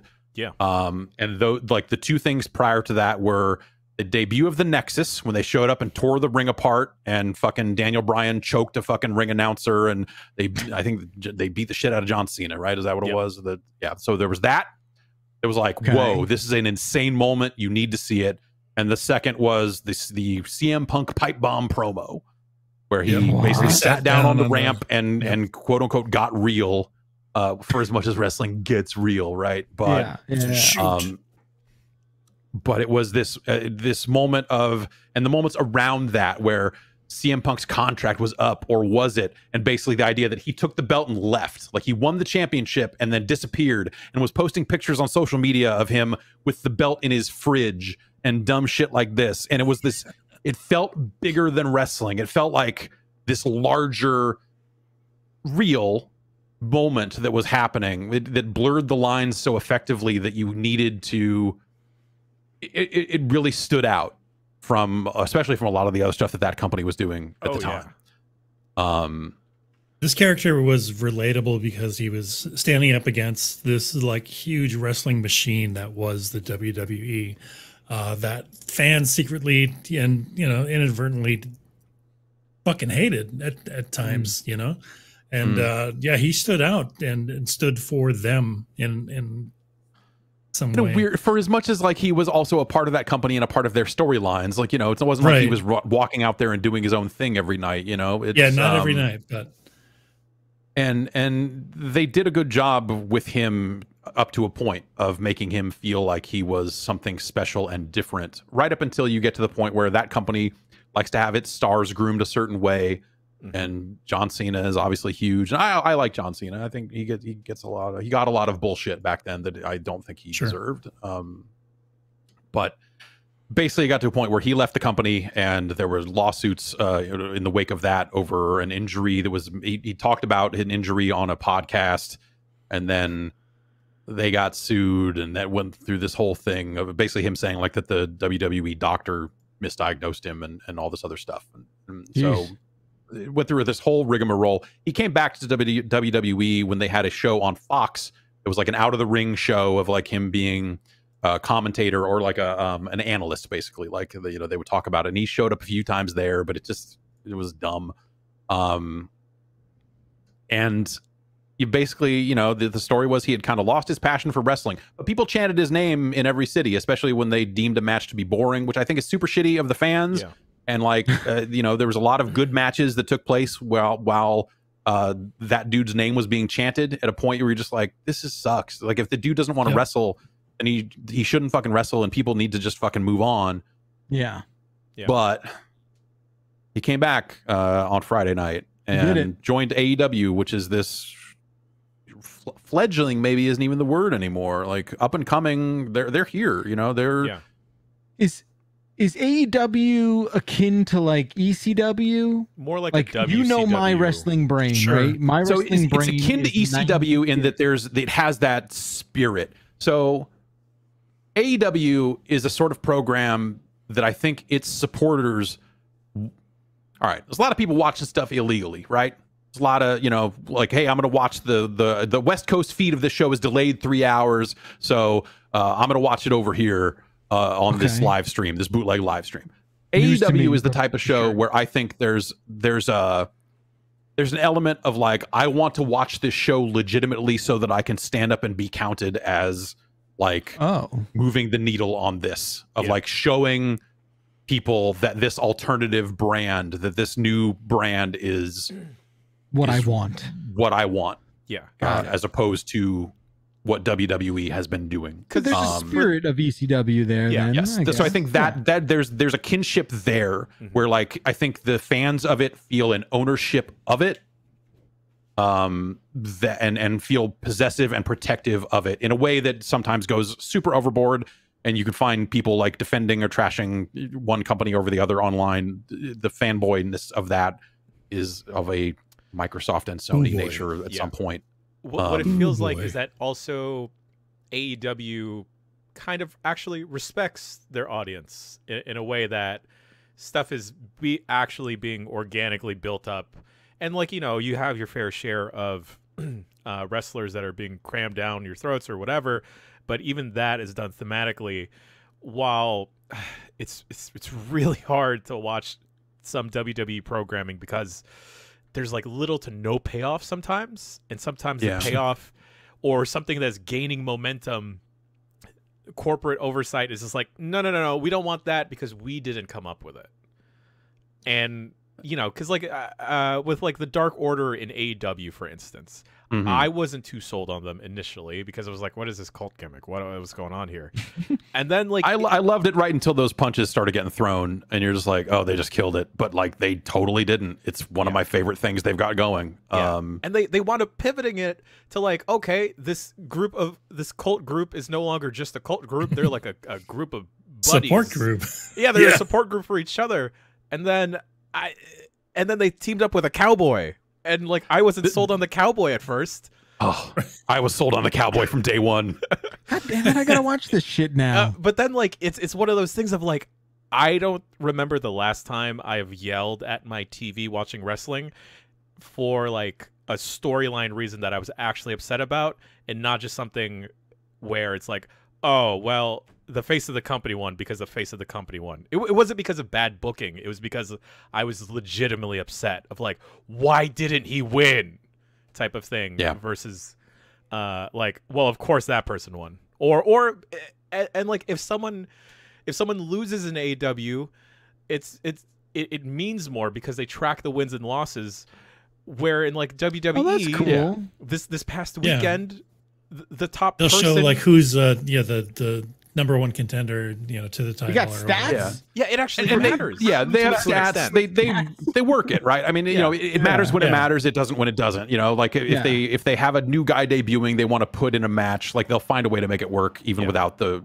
honoring the rankings. But I think that helps add an element to it. But I think the thing that AEW does that WWE used to do and doesn't anymore is, by and large, most of the characters in AEW feel like they are on a path and they have something that at least resembles a storyline, even if the matches aren't always like super built up, because they give you fresh matchups week in, week out. They don't necessarily beat a feud down your throat every week on TV, but it still feels like each character has like their thing that they're working to do, that they are supporting this guy to do this. Like the Dark Order is working with Hangman Page, and Hangman Page is, I think something happened. He's not on TV for a little bit, but like that whole storyline felt like all those characters mattered in that storyline.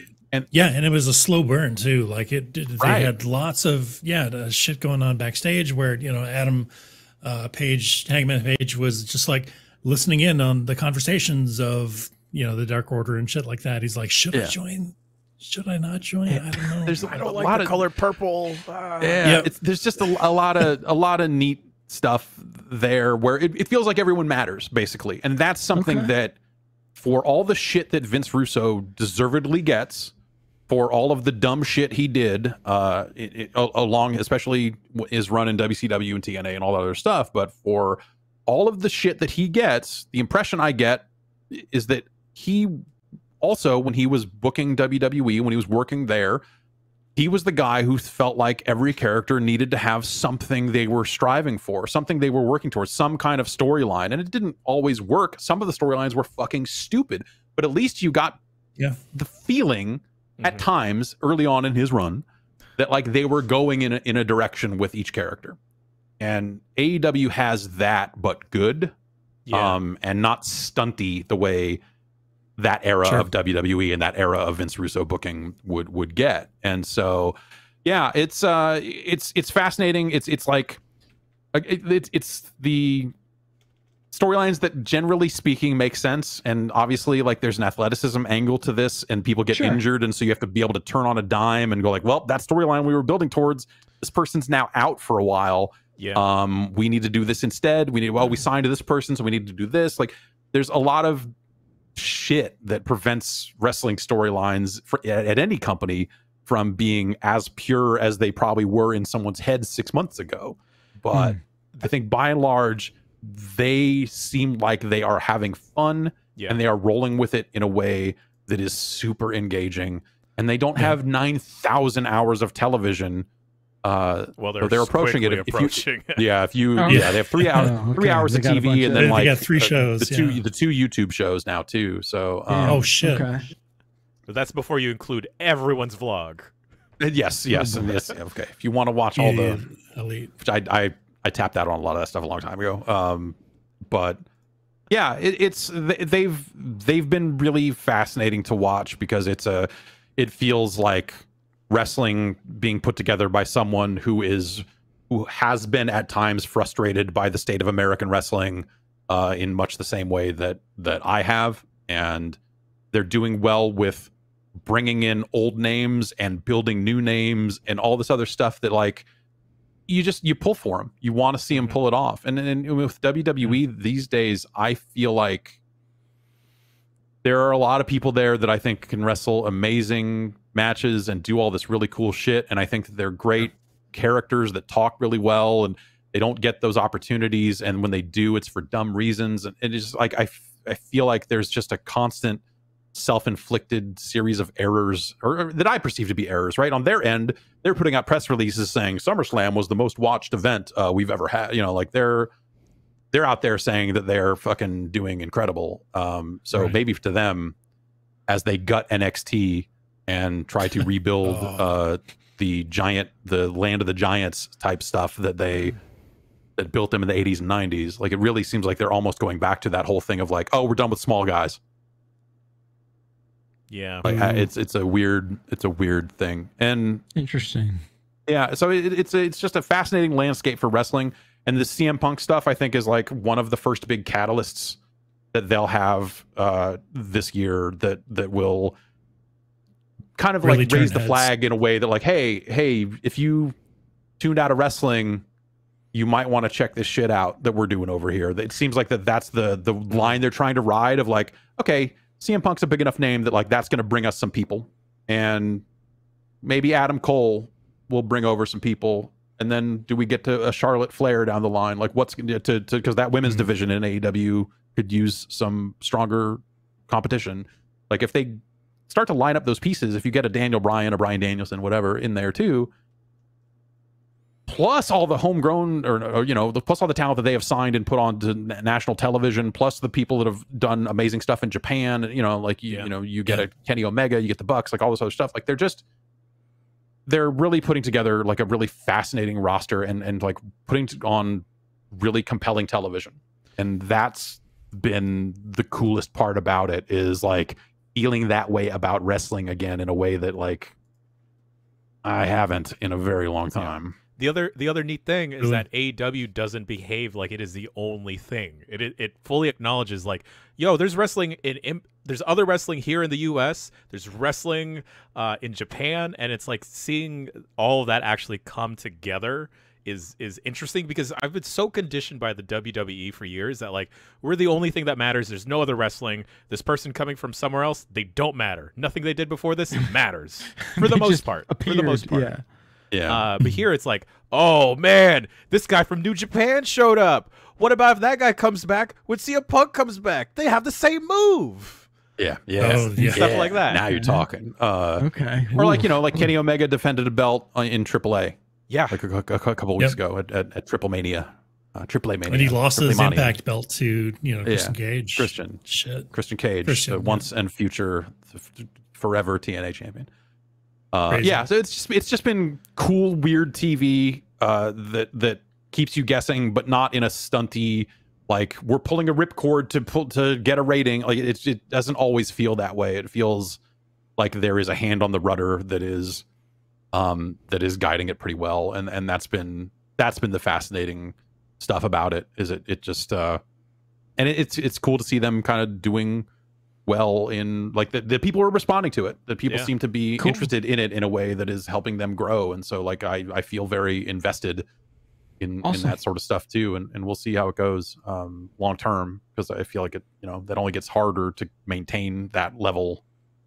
Not that, you know, they have their misses. They certainly have some matches in AEW that you're just like, all right, whatever. But I feel like even their bad shows, right? Yeah, even their bad shows are shows that I feel like was not. I don't feel like I'm wasting my time when I watch it.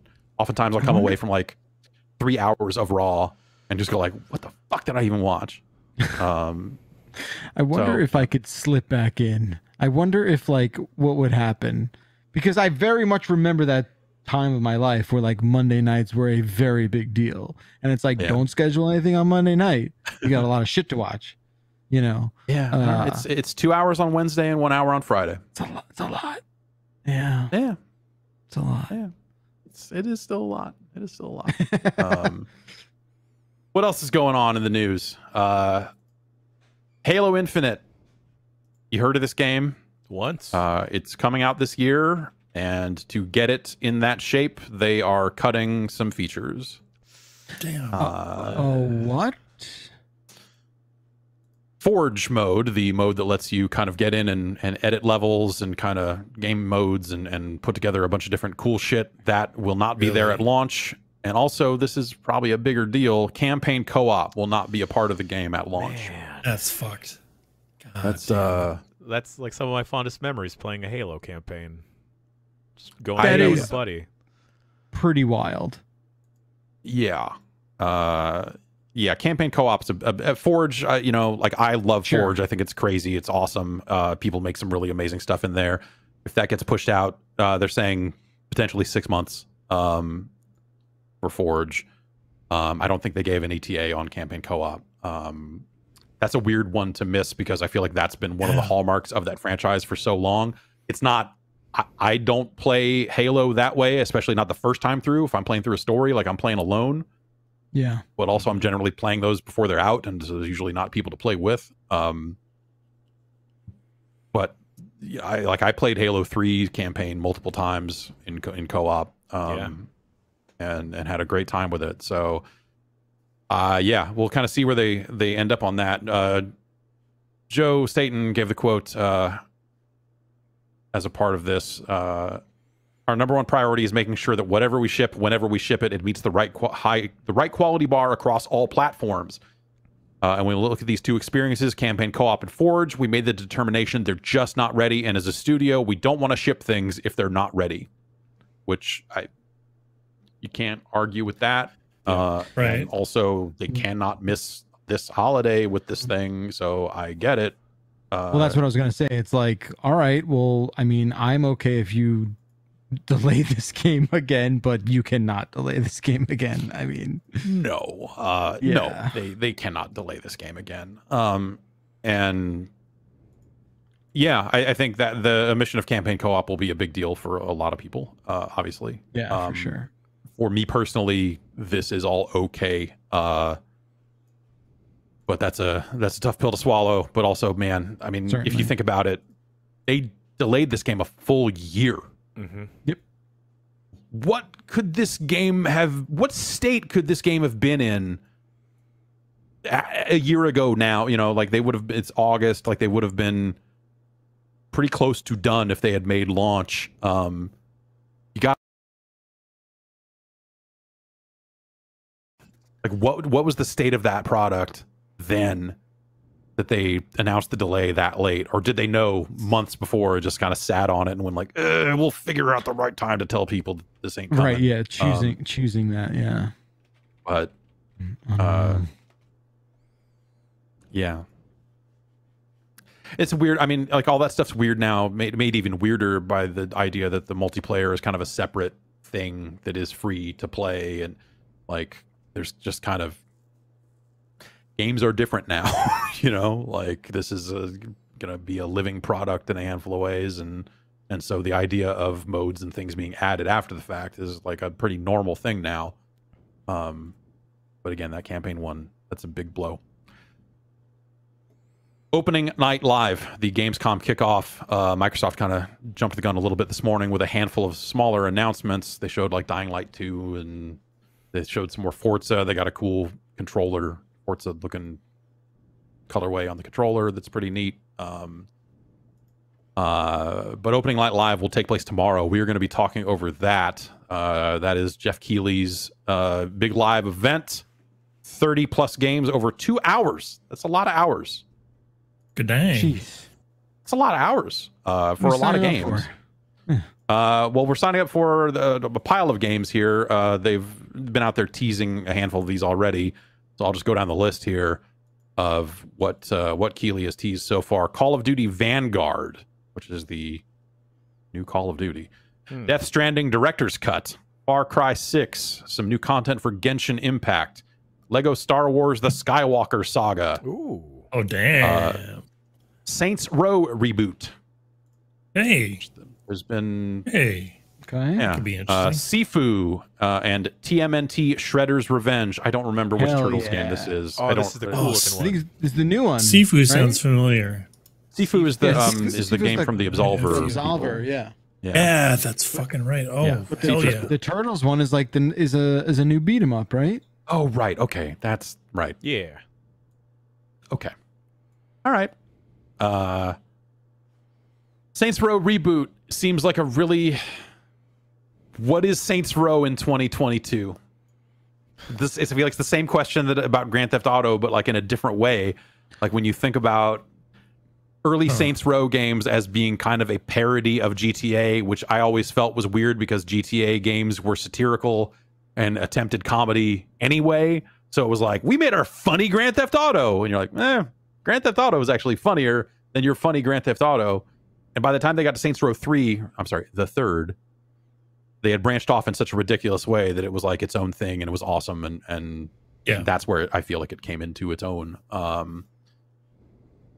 In a reboot, I assume that they will pull what the good shit is from 3 and 4 and be more on that track than going straight back to Saints Row the first, which was the most GTA of all of them. Yeah, it's tough because, you know, at the end of the last one, it's like, where the fuck did they go now? Like, where does it... You reboot it, because at the end of that last Saints Row, it was like they were traveling through time, and I don't, you know, that would have been an interesting game to make, but like a ton of people have moved on from that studio at this point. Okay. And so I know the writers, I want to say some of them ended up on Halo for a time. I don't know if they're even there anymore, but rebooting Saints Row seems like a weird task, but I am ready to hear them out. I definitely want to know what they are doing next with Saints Row. That's right. Force Commander in chat mentioned Agents of Mayhem, and I'm like, my blood ran cold. I forgot that they even made that game. That was imagine a world where that game was good enough to spawn the franchise they thought it would be. It was not.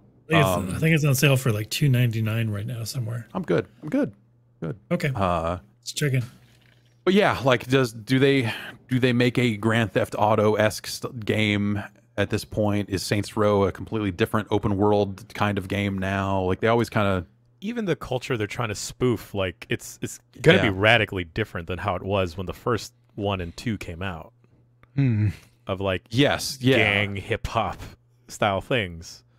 Yeah, I don't think you can do that. I feel like if I was tasked with rebooting Saints Row, I probably wouldn't look much at the first 2 games and would start at 3. I know a lot of people love Saints Row 2. Sure.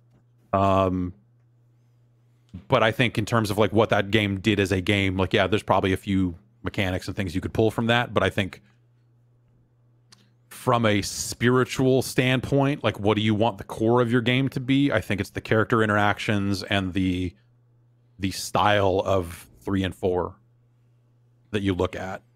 Because 1 and 2 were really, you know, like silent protagonist type stuff in a lot of cases, and not really just not, you know, not as personality focused, I think, as they got to with 3. And I wonder, anything else on this list jump out? I don't, you know, we'll see more of Death Stranding director's cut, but I don't, it's not. I'm curious what the other, you know, hour and 20 minutes will be. Yeah, that's 1, 2, 3, 4, 5, 6. That's 8 games. So we'll see over over 18 20 more minutes games. Of Death over 28 more. Yeah, over 21, 22. Math is dumb. See a lot of other games. And let's see. Call of Duty Vanguard, that all got officially announced and uncorked, and like it's like the shiny keys that are shaking in front of people to be like, forget this lawsuit stuff. Yeah, seriously. Call of Duty coming out. Yeah. Apparently there's been updates with that fairly recently too. Yeah, I saw someone saying that it looks like maybe Blizzard was destroying some documents. Yeah. Which is always what innocent companies do. I find that if you are destroying documents, it's a pretty clear sign that everything is on the up and up and everything's going great. They're like, we watched Boiler Room. We know what to do. Yeah. Right. That's just a normal legal thing, right? So this is a World War II themed game with the campaign set around a special forces group that appears to be going after a Nazi program designed to find Hitler's successor. And then there's a bunch of other details, sites, all the Call of Duty sites like Charlie Intel and places like that have been ripping the trailers. And now you can preload the alpha, so people are doing that and launching it to see what the options are and discovering things like, well, there's a thing in here that says that there's a flamethrower kill streak. Whoa. Wait, kill streak? Okay, that means there are kill streaks, not score streaks, and all this other stuff. The game will run on the Modern Warfare tech, which Black Ops did not. Modern Warfare was their big tech upgrade for that last kind of PS4 and Xbox One era of the game, where they did a ton of work around the edges. And then Black Ops was like, hey, we got to ship on time, so we are using our older stuff. And so this will probably unify the Warzone experience. If you remember on console, well, across the board, like if you are playing Black Ops and you say, I would like to play some Warzone, it like shuts down and launches another executable and all this other mess of stuff. So that should work that stuff out. To make that all work, because they've been selling cosmetics for Warzone for some time, they are now kind of spinning that off into a metaverse of its own, so that you can have World War II guys alongside Bruce motherfucking Willis. Hey. And his feet. Just the way we remember and his feet. Yeah. John McClane, the hero of World War II. Not a lot of people Everyone know that. knows that. Yeah. I guess at this point, everyone's watched enough History Channel to know how World War II went. Aliens. Does anybody know enough to speak about it in terms of the cheating shit that's going on? So the anti-cheat in Warzone has not been amazing, and it's gotten to the point where you see a lot of the higher profile people that were playing the game, I guess I was gonna say professionally, but I guess streaming it professionally, have moved away from the game, because you're just, especially in those high level lobbies, you're just finding whether it's aim bots or, you see people like shooting players halfway across the map with sniper shots and stuff like that. Just like, the typical kind of stuff you tend to see in these sorts of games. And it has had anti-cheat. There are players getting banned all the time, and they're saying like, hey, we just banned another 50,000 players. There's a guy out there on TikTok claiming that he got hardware banned and his new accounts are getting banned as soon as he creates them. So they are upgrading, but they do say alongside the potentially alongside the release of Vanguard that will be upgraded as well. A lot of talk about anti-cheat recently, in terms of just like, we've got new anti-cheat around the corner for a lot of games like this. So it's good to see more studios taking that stuff seriously, because if you're trying to have a competitive game, if you want to have a spectatorship and esports and all this other stuff around it, and you can't protect your game like this, it's just not going to happen, or it's not going to have the staying power. I just talked to friends of mine who are still up in the war zone, and they're just like, it's unplayable. Right. Yeah. I didn't realize how bad it got. I guess I bounced off before this wave of cheating was cropping up. So I don't know much about it, but it seems pretty bad. Yeah, it seems pretty bad, and that stuff can be big business. You're seeing more and more companies try to sue the companies that are creating and selling these cheats. So that's the thing, is you get like end users out there that are just like buying things from shady websites that help them cheat at Warzone, and then they get banned, and they're like, oh, well, I'll just create another account because it's free to play. Who cares? Right. And this is something that like Valve went through some changes with Counter-Strike because Counter-Strike is free to play, and they had a method. Basically, they had something called Prime Status in CS:GO, where you could pay for Prime Status, or I think there was a way to earn your way into Prime Status by playing for some chunk of time, and then you would get access to the kind of ranked or just the higher level of matchmaking servers. And I guess people were doing that and still cheating, and so they have taken away the ability to earn your way into that Prime Status, and now it is only something that you can pay $15 to access. With the theory being like, well, if you're going to cheat, you got to pay us $15 each time you do, and hopefully that'll deter some of them. What a world! Yeah, so that stuff's been rough. So the Modern Warfare tech brings with it some movement options that as people are downloading that alpha, which is going to take place the weekend of the 27th on PlayStation 4 and 5.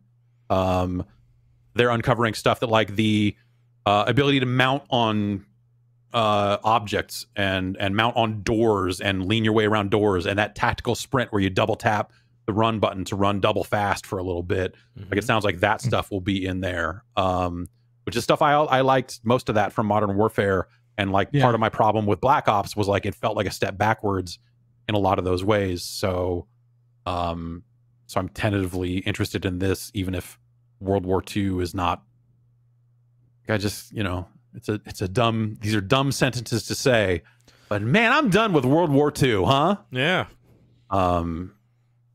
Like, it just, as a been culture, over for a while. It's been over for a long time, huh?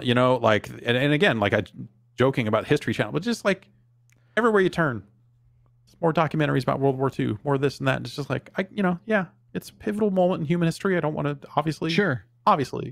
But we've turned it into a fucking it's a theme World park. It's Series. a fucking, it's a cinematic universe. Yeah, exactly. Where's my Battlefield Woodstock? Come on.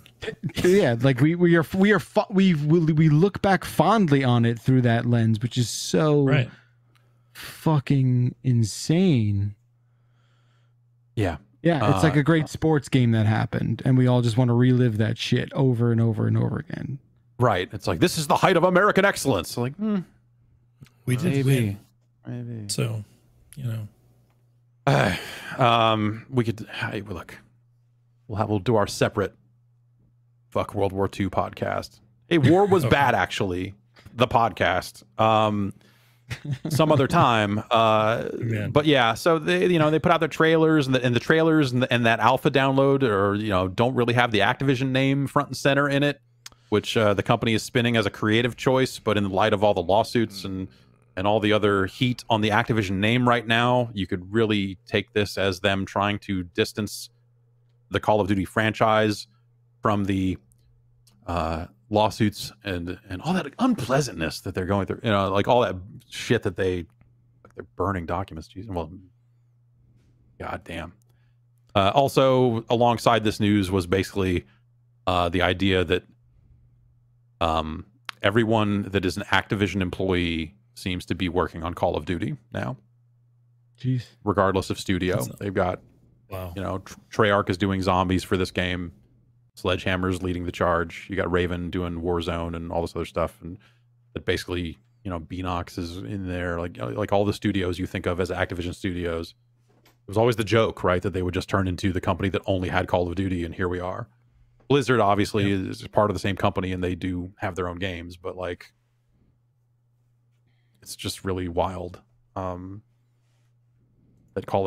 Activision is literally just the Call of Duty people now and nothing else. At least for a while there, they had Destiny. At least for a while there, they were like, well, we did Guitar Hero, and hey, we got this Tony Hawk thing coming out, and this Crash Bandicoot thing coming out. And I'm sure they'll have some products around the edges, but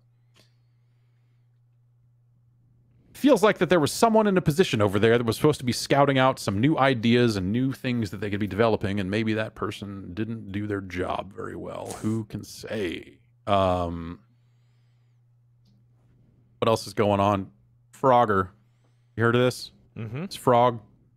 Crazy, this Frog. He's hopping on logs. Dodging cars. That's crazy. What's he doing? Now what's he doing? Crazy now shit. What's he doing? He's the star of Frogger, a new TV show coming to Peacock. This news got out a while back. They announced the Frogger. They were taking signups for Frogger. And I would love to see the meetings for how this happened, but this is the trailer, if you're watching the video version, for the Frogger television show, where they have just turned it into fucking Wipeout or Most Extreme Elimination Challenge. This is very not surprising. Like, because I mean, all of these action contest games are an attempt to make real life video games, all right? Like, yes, that is totally sure what they are. Going back to fucking Double Dare, you know, like, yeah. I guess like my thing is like, okay, I like Frogger. I always have. Is Frogger a big enough name to carry this? I don't think it matters. Yeah. Okay. I don't think it matters because no one is tuning into that show who is, you know, maybe younger than 30 because of the name. They're seeing a trailer of like people getting hurt. Right. And they're like, oh, that's... And then if you are over 30, you're like, I've heard of Frogger. It's actually brilliant. I guess I just like, who's the... How... Yeah, well, I guess that's my thing is like, what does the Frogger name bring to it? And I guess it's like people who are aware that Frogger was a game are maybe like, oh, huh. Yeah, and Seinfeld fans check it out. too. I guess like, you know. Oh, right. Yeah, sure. Yeah, they're courting the... absolutely hung up on the fact that they're using SM7Bs without a fucking wire. They're just prop mics. Yeah. What? Without this little guy? Paused on this fucking screen. Yeah, they've got the mic that you're using, Beklar. Yeah. This is a sham. Expose them, Jason. Expose them. They're just seriously. No.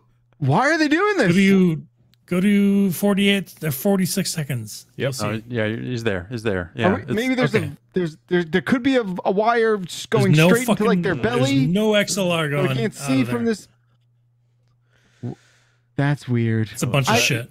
Is it a wireless? Is there a wireless variant of the? There is not. There's a USB but I'm sure you version. could hook something onto like this part and then get a wireless lav thing. Oh, is he wearing a? Is it?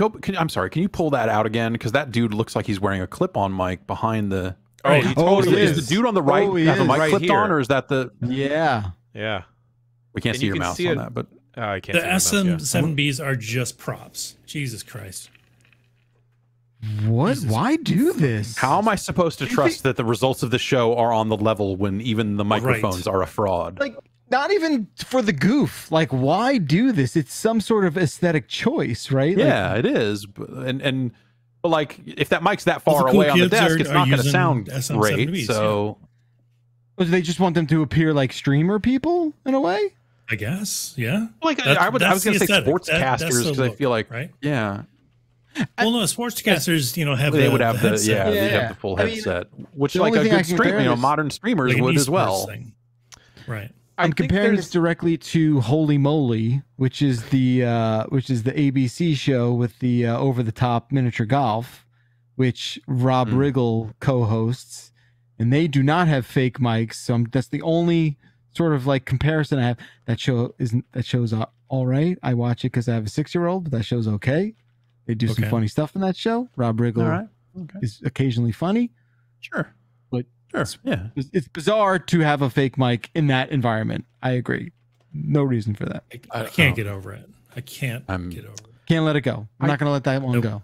I think The Miz hosts a show similar to this that has fake mics too. Weird. God damn it. John Cena was hosting Wipeout for a while, wasn't he? Or one of those shows? Yes. Yeah. I think he is still, but with Nicole so weird. Like, I would love to talk to that person making that decision. That choice. Also, why are there so many obstacle course shows? That over the last decade or so, like why? That shit. I mean, Floor is Lava, fucking this Cannonball Abomination show. This is what I was thinking of with the Miz show. Okay, yeah, just headsets. By the way, speaking about the Floor is Lava, I may have a family friend that might be a producer on the show. And then she was very adamant of like, hey, you find 2 of your friends and I'll get you on the damn show. I mean, Jan, I'm down a toe. I don't have the balance that I used to, but I would still try and make you proud. That show would do me dirty for sure. Yeah. Yeah. Yeah, that's it being lava Jan. And all. Yeah, I don't want to lose any of you into lava because it'd be very tragic. And I also don't want to be lost in lava. I do love that show though. That show is so comically ridiculous. It's the way so dumb. Like all the trappings around it are it's so and I love how they actually film like both losing and winning like monologues at the end of it. Oh yeah, they need that coverage, baby. Yeah, they need that coverage because you can interview the winners, but maybe you lost 2 people along the way. During the interview, there's no lava on them. They're not wet at all. Well, maybe they showered and they washed the lava off. There's no showers there. There's no showers. They filmed that shit ahead of time. I'm telling you. That's smart because they died. Those people die. Yeah, because they do die. Exactly. They do edit that show that leads you to believe people do die on that show. Right. Once they go in, they are never seen again. Yeah. You got to sign a waiver for that. They're like, this is real lava. Just a heads up. It's not just like I mean, all these people Kool-Aid. Prisoners. Have we reached that point where prisoners are getting early release by winning on game shows? Like, can we get? Just get there? We just get there. I feel like we're taking over. We're rapidly headed towards that. Yeah. Right. Like we are racing towards that inevitability. Yeah. All right. Good. As long as we get there, let's really. It'll make my Smash TV machine worth more money when that finally happens. I think we'll get that kind of Running Man style. Double shot of Grub exclusives here that made their way around after the last edition of Grub Snacks, available exclusively at GiantBomb.com for premium members. Try a free trial. Wild has been canned. Wild. The game Wild, which was a Wild trailer involving animals and I think juggalos and shit. Yeah, there's a lot going on in that Wild trailer. This is one of those games that like they maintained, like Michelle Ancel wasn't attached even though it wasn't a Ubisoft game, and it was like all this other weird stuff that like even at the outset seemed like, what is that dude doesn't ship games anymore? Why are you announcing this one that also won't ship? But we all held out hope that Wild would make its way to shelves. But according to this Jeff Grubb, Wild is not happening, which can't be trusted. I find extremely believable. But yeah, it's Wild seemed like something that was just never going to happen. But they kept up the facade there for a little bit. Also, from Jeff Grubb's Grub Snacks, a story saying that NetherRealm, the creators of Mortal Kombat, are currently prioritizing Mortal Kombat 12 as opposed to a sequel to Injustice. Isn't there which, off if you know what I mean? If you think about the cycle that NetherRealm's been on, it has been that ping pong between MK and Injustice for the past 2 Injustice games, and that they tend to ship a game every 2 years. But we're out of that cadence right now already, and some of that I'm sure is COVID and all that stuff. But the other piece of the story is that is something that is due to uncertainty around Warner. You remember that Warner has been up for sale, or they are merging some stuff with Discovery, and the Warner Media stuff is all being dealt around. We talked recently about Crunchyroll being spun out of that and sold off to Sony. Prior to that, the studio played Crunchyroll with a K. Yeah, now it's there. You go. Yeah. I was gonna say Play Dead, but it's not Play Dead. It's it's a mobile studio that made a very popular golf game whose name eludes me at this time. Was also sold off to EA. So if you envision a world in which potentially NetherRealm itself is up for sale, you might not want to make a game full of Warner Brothers characters. Such as Superman, Batman, him, Aquaman, all this stuff. So That is the Jeff Grubb story there. That it would make sense for them to work on a sequel to Mortal Kombat next instead of Injustice, because there is this uncertainty around this ownership of the studio and such. And also, Mortal Kombat is a big selling game, so there's money there as well. There was scuttlebutt around whether or not NRS was doing a Marvel game. Right. I suppose like Ed Boon came out and teased something, but Ed Boon Jeff will Grubb tease a thing or two. Yeah. Jeff Grubb set me straight, and he said, "Nuh-uh, they are not working on a Marvel game." So yeah, that's take that.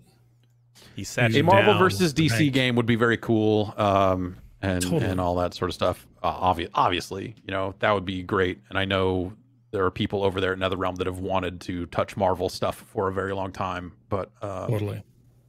Yeah. Maybe, who knows? Maybe on the other end of it, maybe in a world where NetherRealm is up for sale and potentially gets purchased, maybe they do end up doing a deal with Marvel. Marvel does seem more open to doing deals with external devs and all that sort of stuff these days. So I feel like anything is possible. Yeah. When you've got enough money. But if Loki can help sell a Hyundai, DC and Marvel can fight in a video game. Right. I think it would be next step. A good, cool, and weird thing if you, like, let's say they did get to do a Marvel game, if they made an M-rated Marvel game with proper fatalities, because that was the thing they were not really able to do with the DC characters. Because of, they can't even show Batman going down on a Catwoman. Like that's a thing. Yeah, with it's DC. It's DC. It's like fucking DC. DC talk. Am I right? Yep. 24/3 though. Right. That we can all agree on. And let's see. Courtesy of Polygon, they're putting out Skyrim again, and it's got fishing now. Oh, I thought this was the one that was for my microwave. I guess not. Okay. No. This is a new anniversary edition that was announced at QuakeCon, and for the 10th anniversary of Skyrim. Damn. Skyrim will be 10 years old. Damn. Skyrim is damn near 10 years old. Still at it. They will re-release the game on November 11th for PS4, PS5, PC, Xbox One, and Xbox Series X. And this will include full game, the special edition stuff, all the expansions, 500 Creation Club elements, like quests, dungeons, bosses, and weapons, and fishing. It's fucking wild. And I want to fishing. say that. And fishing. Hold on. I want to say yes. It originally came out on. I want to say yes. It originally did come out on November 11th, 2011. Yeah, 11/11/11. I remember that. That was Where were you? I was playing Skyrim, I suppose.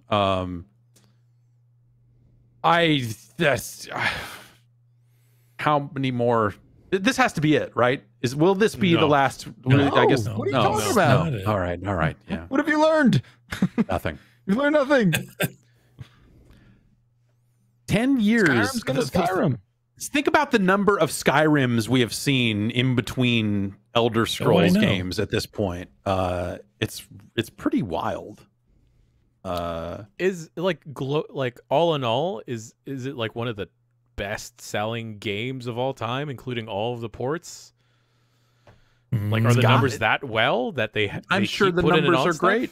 Yeah, I mean, I think those ports do well. I mean, my understanding is that the game did okay on Switch, so because they did that version, right? They did the VR version. They did the I mean, there's a lot. Yeah, there's a lot. So there you go. I had a sick thought the other day of like, man, Skyrim. Maybe I should play some Skyrim. Well, that is a sick thought. I don't understand why. I don't understand where that came from. It was just like, it's been a lot of years since I've played Skyrim. I wonder how Skyrim's doing.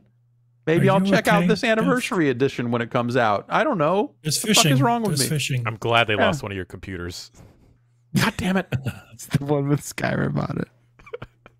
God damn it. I did play Skyrim on that computer at one point in the past, I'm sure. All right. That's going to do it for news. Why don't we take another break? We'll come back. We'll check out a couple of emails and then call it a day. How about it? Yeah. Sounds good.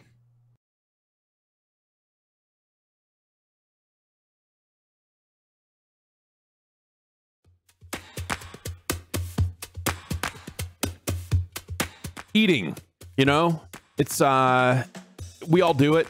I think, I hope you are out there. I hope you're out there feasting, as they say. And what are you feasting on? I mean, hopefully it's something you enjoy. But you know, look, sometimes you can prepare your own feast. Sometimes you cannot. Sometimes you are just too busy. And that's why there's Grubhub. You can come up for air and enjoy some food from your favorite local restaurants. Grubhub is sitting in the middle between you and great food, and they are working to make that as smooth and as seamless as possible. Because Grubhub serves restaurants. They're not going to mess up a restaurant's reputation by messing up this delivery. They're not going to mess up your food. They're working hard to serve you because restaurants are working even harder to serve you. And today, Grubhub is doing something a little extra to serve Panera. You can get a free delivery perk on your first order from Panera of $15 or more. You can order through the Grubhub app or online. Grubhub, we serve restaurants.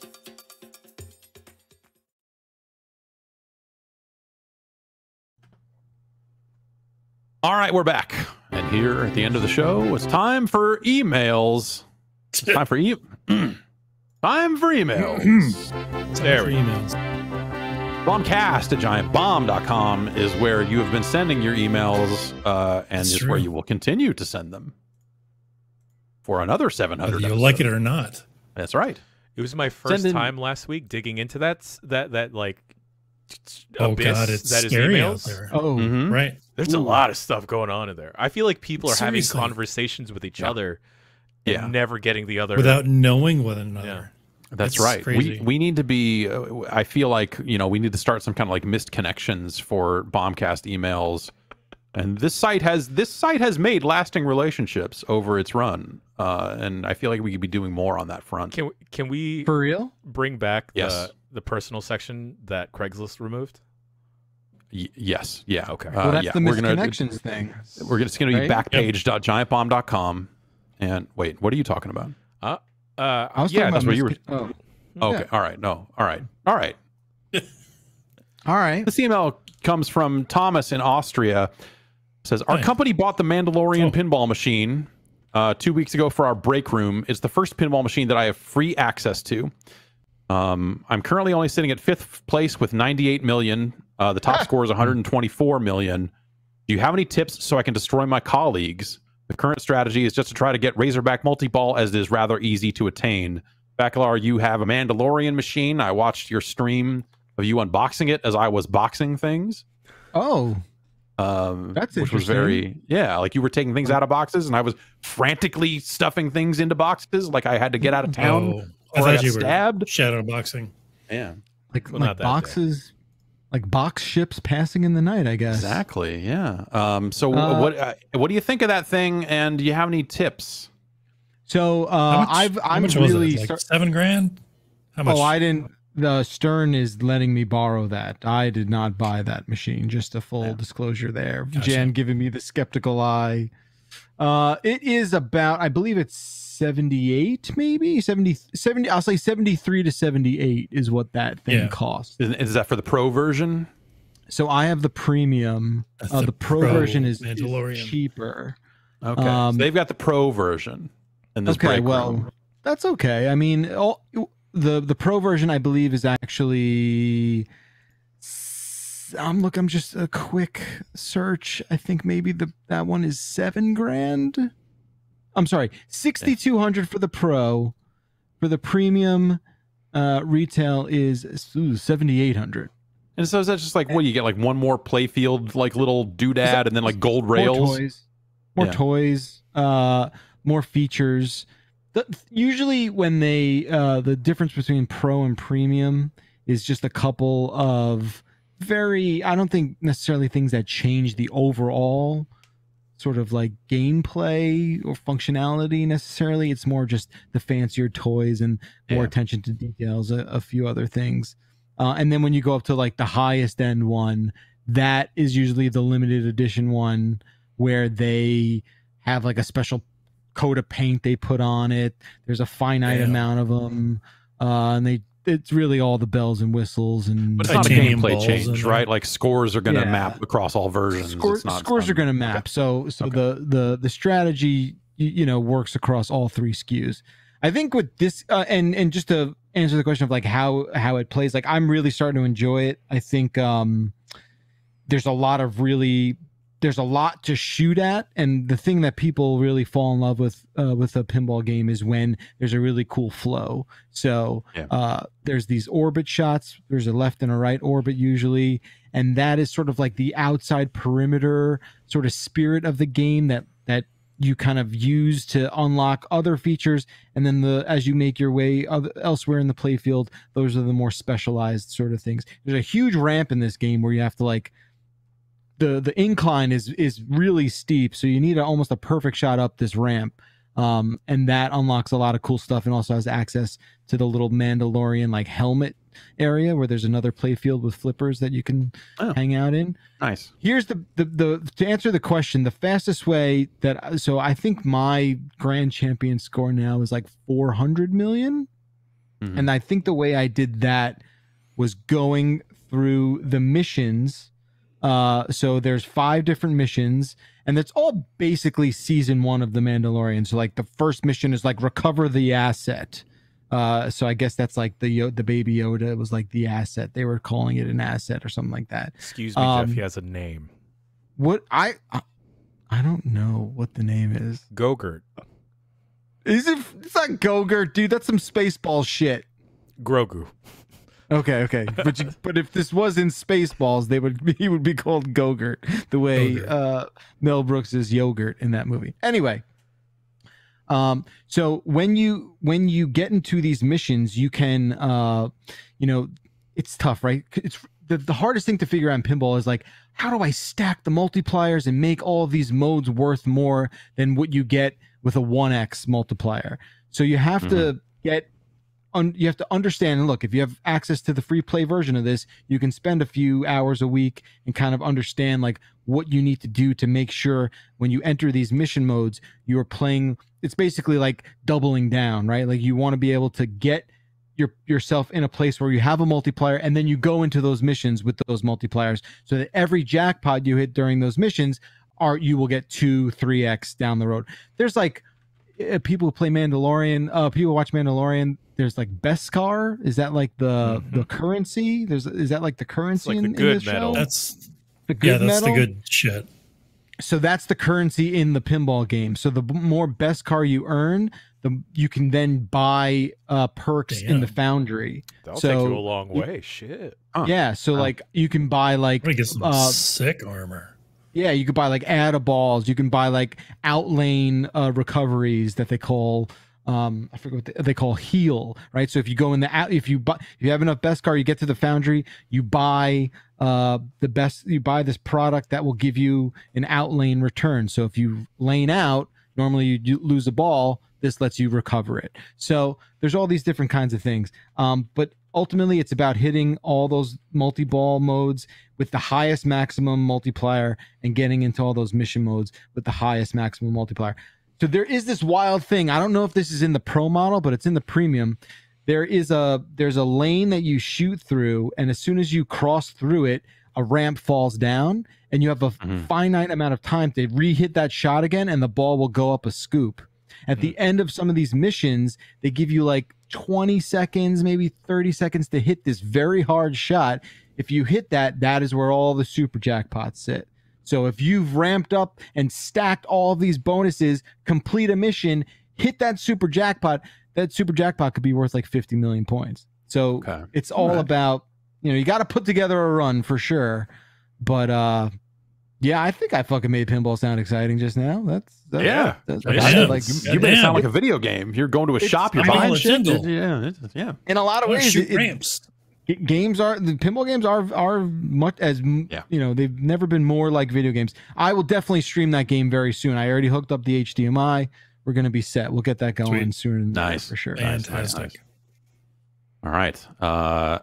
Nathan from Tumwater, Washington writes in to ask: Are there any animals you were afraid of? Spiders. Myself. Spiders. Rats. Oh Rats. man, the ultimate rats. I will never fucking. Oh god. Even mice. Well, don't fuck a rat. I mean, come on, Yeah, but it's not like it's a watermelon. Goddamn. No, I cannot deal with rodents, like in general, like even like gerbils and shit. Just rodents. I cannot. I would fucking not. I would let a rat crawl up my shoulder before I would let a wasp land on my hand and just like. I'll deal with a wasp. Oh, I'll take it. I'll take it. I'll take a fucking hit off that wasp. No rats. Yeah. No rats. I will smoke that wasp. Scorpions. Dude, scorpions. Come on. Come on.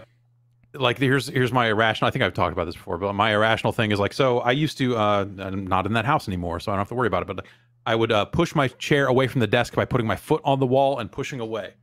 And eventually, one day, after years of doing that, my foot went through the wall. And for whatever reason, in the back of my head, I'm like, well, I got to cover that hole because scorpions might come out of it in the night. It was my bedroom where all that stuff was. And so I taped a paper plate over that hole. And then we moved out years later. And I don't know. I think I maybe this is like from playing the game Pitfall at a very early age. There's a scorpion literally on every single screen of that game, just chilling underground, waiting for you, following you. And I don't think scorpions are cool. I think they're extremely uncool. They are extreme. Look, they are cool in theory, like as a metal band, or as like a mascot of some sort. Like some sort of fucking sports team. Like you are the Scorpion. Literally, Scorpion. Yeah. He is cool. Totally. But yeah, they fall into that arachnid adjacent, horrifying exoskeleton, especially with that super intimidating stinger thing that they've got on their asses. Yeah. I don't want to die. I don't want to die from a scorpion. Do you die? I assume you die. If a scorpion stings you, you're done. Like someone is either sucking that poison out immediately or you are fucking done. I don't know how deadly they are. They a quick search says scorpion stings are painful but rarely life-threatening. Okay. All right. Worldwide, only about 30 of the estimated 1,500 species of scorpions produce venom toxic enough to be fatal. So you know what? I think you could take your chances with the scorpion play. All right. Okay. Fuck with those scorpions, man. I don't want to. I don't want to fuck a scorpion. The United States only has one type of scorpion that is considered deadly. Ooh. Great. So, I mean, come on. Well, that does make me feel a little bit better, but you know what doesn't make me feel better? What's that? Now, if we're on the theme of bug horror and fucking animals we're afraid of, there's a certain kind of thing that is invading the Northeast and East Coast in our country. I'm sorry, I just moved here. No, I don't think you're affected. I think you're too far south. Maybe you're not. I don't know. It's called the spotted lanternfly. Okay. Jan, if you want to give this a quick I don't Google, know if I do. It's actually not a scary looking animal. It's kind of unique and I would even say pretty. These things are I would call it pretty to make it docile, right? Yeah, just to dog it down a little bit. The threat, perhaps. Right. Yeah. Apparently, they are like invading the area up in Pennsylvania, New York, New Jersey, and they just destroy certain I guess like vines and trees, and people are pissed. People are real pissed about this thing to the point where they've sent out like PSAs and they're like, fucking kill these. If you see them, kill them. They're not dangerous to humans, but fucking destroy them as soon as you possibly can. Which I will. It's pretty wild. And I've started to see them, not in my neighborhood, but like a couple miles away, I saw a bunch of them, and they're large, right? So they're like this big, and about the size of like I don't know, like a USB drive, right? So you're like, wait, you want me to kill that? Like you want me to kill that? That's not going to be like swatting a fly. Yeah, I don't have a brick with me to just go boom on a wall. You know, it's like I don't. And if I'm stomping on that with my fucking foot, that is like there's a blast radius. There's going to be something crunchy and horrific. So, I don't know. Gross. Yeah. But it's a real problem though. It's bad news. James from Sheffield writes in with our final email of the show. Says, just watched your quick look on the Zool re-release and thought it was interesting to hear about the education program at Sumo Digital and felt I had a point to offer that Sumo has always had a finger in that pie. So if you didn't see this, like Sumo has phrasing. Phrasing. Sumo Digital has like a education program where students can come in and learn a trade, basically learn how to ship a game before they have a job where they have to go ship a game. And Zool Redimensioned is from that student crew, and that's out on Steam. It says, I'm from Sheffield in the UK, and when I was 9 or 10 in school, Sumo came to visit and had a person in a full Zool costume. Like a sports mascot sized costume, but for a reasonably obscure video game character. That's the whole email. The idea of someone coming to a school dressed up as Zool, a game from the early 90s that, like, you know, if you had an Amiga, which, you know, in the UK, they would have. Sure. Just love the idea of a Zool costume existing. And the idea of Zool on a level of like somewhere. Sonic and Mario and like where's it's got to be bespoke. Yeah. Oh yeah, that's a one of one, right? There's not like 10 Zool costumes out there. No. Right. I mean, well, you know, I don't know. I don't want kink shame. Maybe some people are out there dressing up like Zool all the time for stuff. But I mean, don't be you. Like, do it. All right. I'm gonna dress up like Zool and get to fucking these melons. And do it. So my kid wants to be Sonic again for Halloween. Again? Oh wow! Did you keep the costume from last year? Or we did. I'm just worried he outgrew it. I was Dr. Robotnik, and my wife was Tails. It's funny. He came to me. He's like, Dad, I've been thinking about Sonic 2. I was like, okay, what's up? He's like, you know how Dr. Robotnik in the movie says, when he gets warped away to the mushroom world, he goes, I'll be home for Christmas. He's like, that's probably when Sonic 2 will come out. Because if he's home for Christmas, they'll probably release the movie in time. I'm like, oh, you sweet little idiot. That's so funny and so cute. And so cute for you to think that is somehow related. But I don't know what to tell him. Like, I don't know. I don't know if I just feel like there's more out there. Like 2 years in a row of Sonic. Like I guess we are living through the age of Sonic Enlightenment. So sure, I don't know. I mean, there's a Sonic Colors themed pack coming to Phantasy Star Online 2 New Genesis, but that doesn't mean. No, outside of gaming. Sonic outside of gaming has probably never been better, dude. When I dropped this kid off at school. Sonic bag, Sonic. Everyone's got the Sonic is a brand right now. Like it is hot. No way. Really? I thought everyone was into Friday Night Funkin' now. No, he's too young for that. He's too. Maybe that's like middle school shit.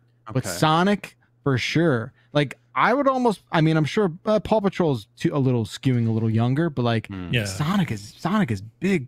It's a big deal. What? Yo, that Paw Patrol movie, not bad. Huh? Yeah, they saw it the other day. He was like, it was okay. What if instead of Sonic, a new dog? Yeah. What if instead of Sonic the Hedgehog and Tails and that whole crew, you dress up as the 4 artists from the hit song from the Sonic the Hedgehog movie soundtrack, "Speed Me Up"? I started laughing before the joke even finished, dude. I want to be. What was it? Sueco the child. Yes, I see you as a Sueco the child. You know, your wife could dress up like Lil Yachty. You could be Wiz Khalifa, and you just need a fourth. You need a Ty Dolla $ign to kind of round it out. We'll dress Marty up as someone. I don't know. Yeah. Shit. All right. It's a good video, and that song is not bad until Sueco's verse. That song is not bad. Speed Me Up. I like Paralyzed. I like Swako's new song. I like it. It's just, I'm just having to deal with that. And that's my. I like it. There you go. Hell yeah. It's gonna do it for us here. We've done like 700 of these. Right? There's been 700 of these. Give or take. Give or take. There's been. When we decided to change from dates to numbering, I went through and deliberately excluded Game of the Year podcasts, and there were a few interview podcasts that went up in this feed early on. And so this, we tried to limit it very strictly to the regular ass weekly episodes of the podcast. And so there should be more than 700 items in this feed, but that's a whole lot of episodes of a show. And I think we should keep doing more of them. Yeah. Yeah, sure. I'll be here. Yeah. Why stop do another. Yeah. Why stop now? Let's do another 700. Let's do another several hundred of these. How about? Let's only do 700 more. Okay. Yeah. Episode 1400. Episode 1400.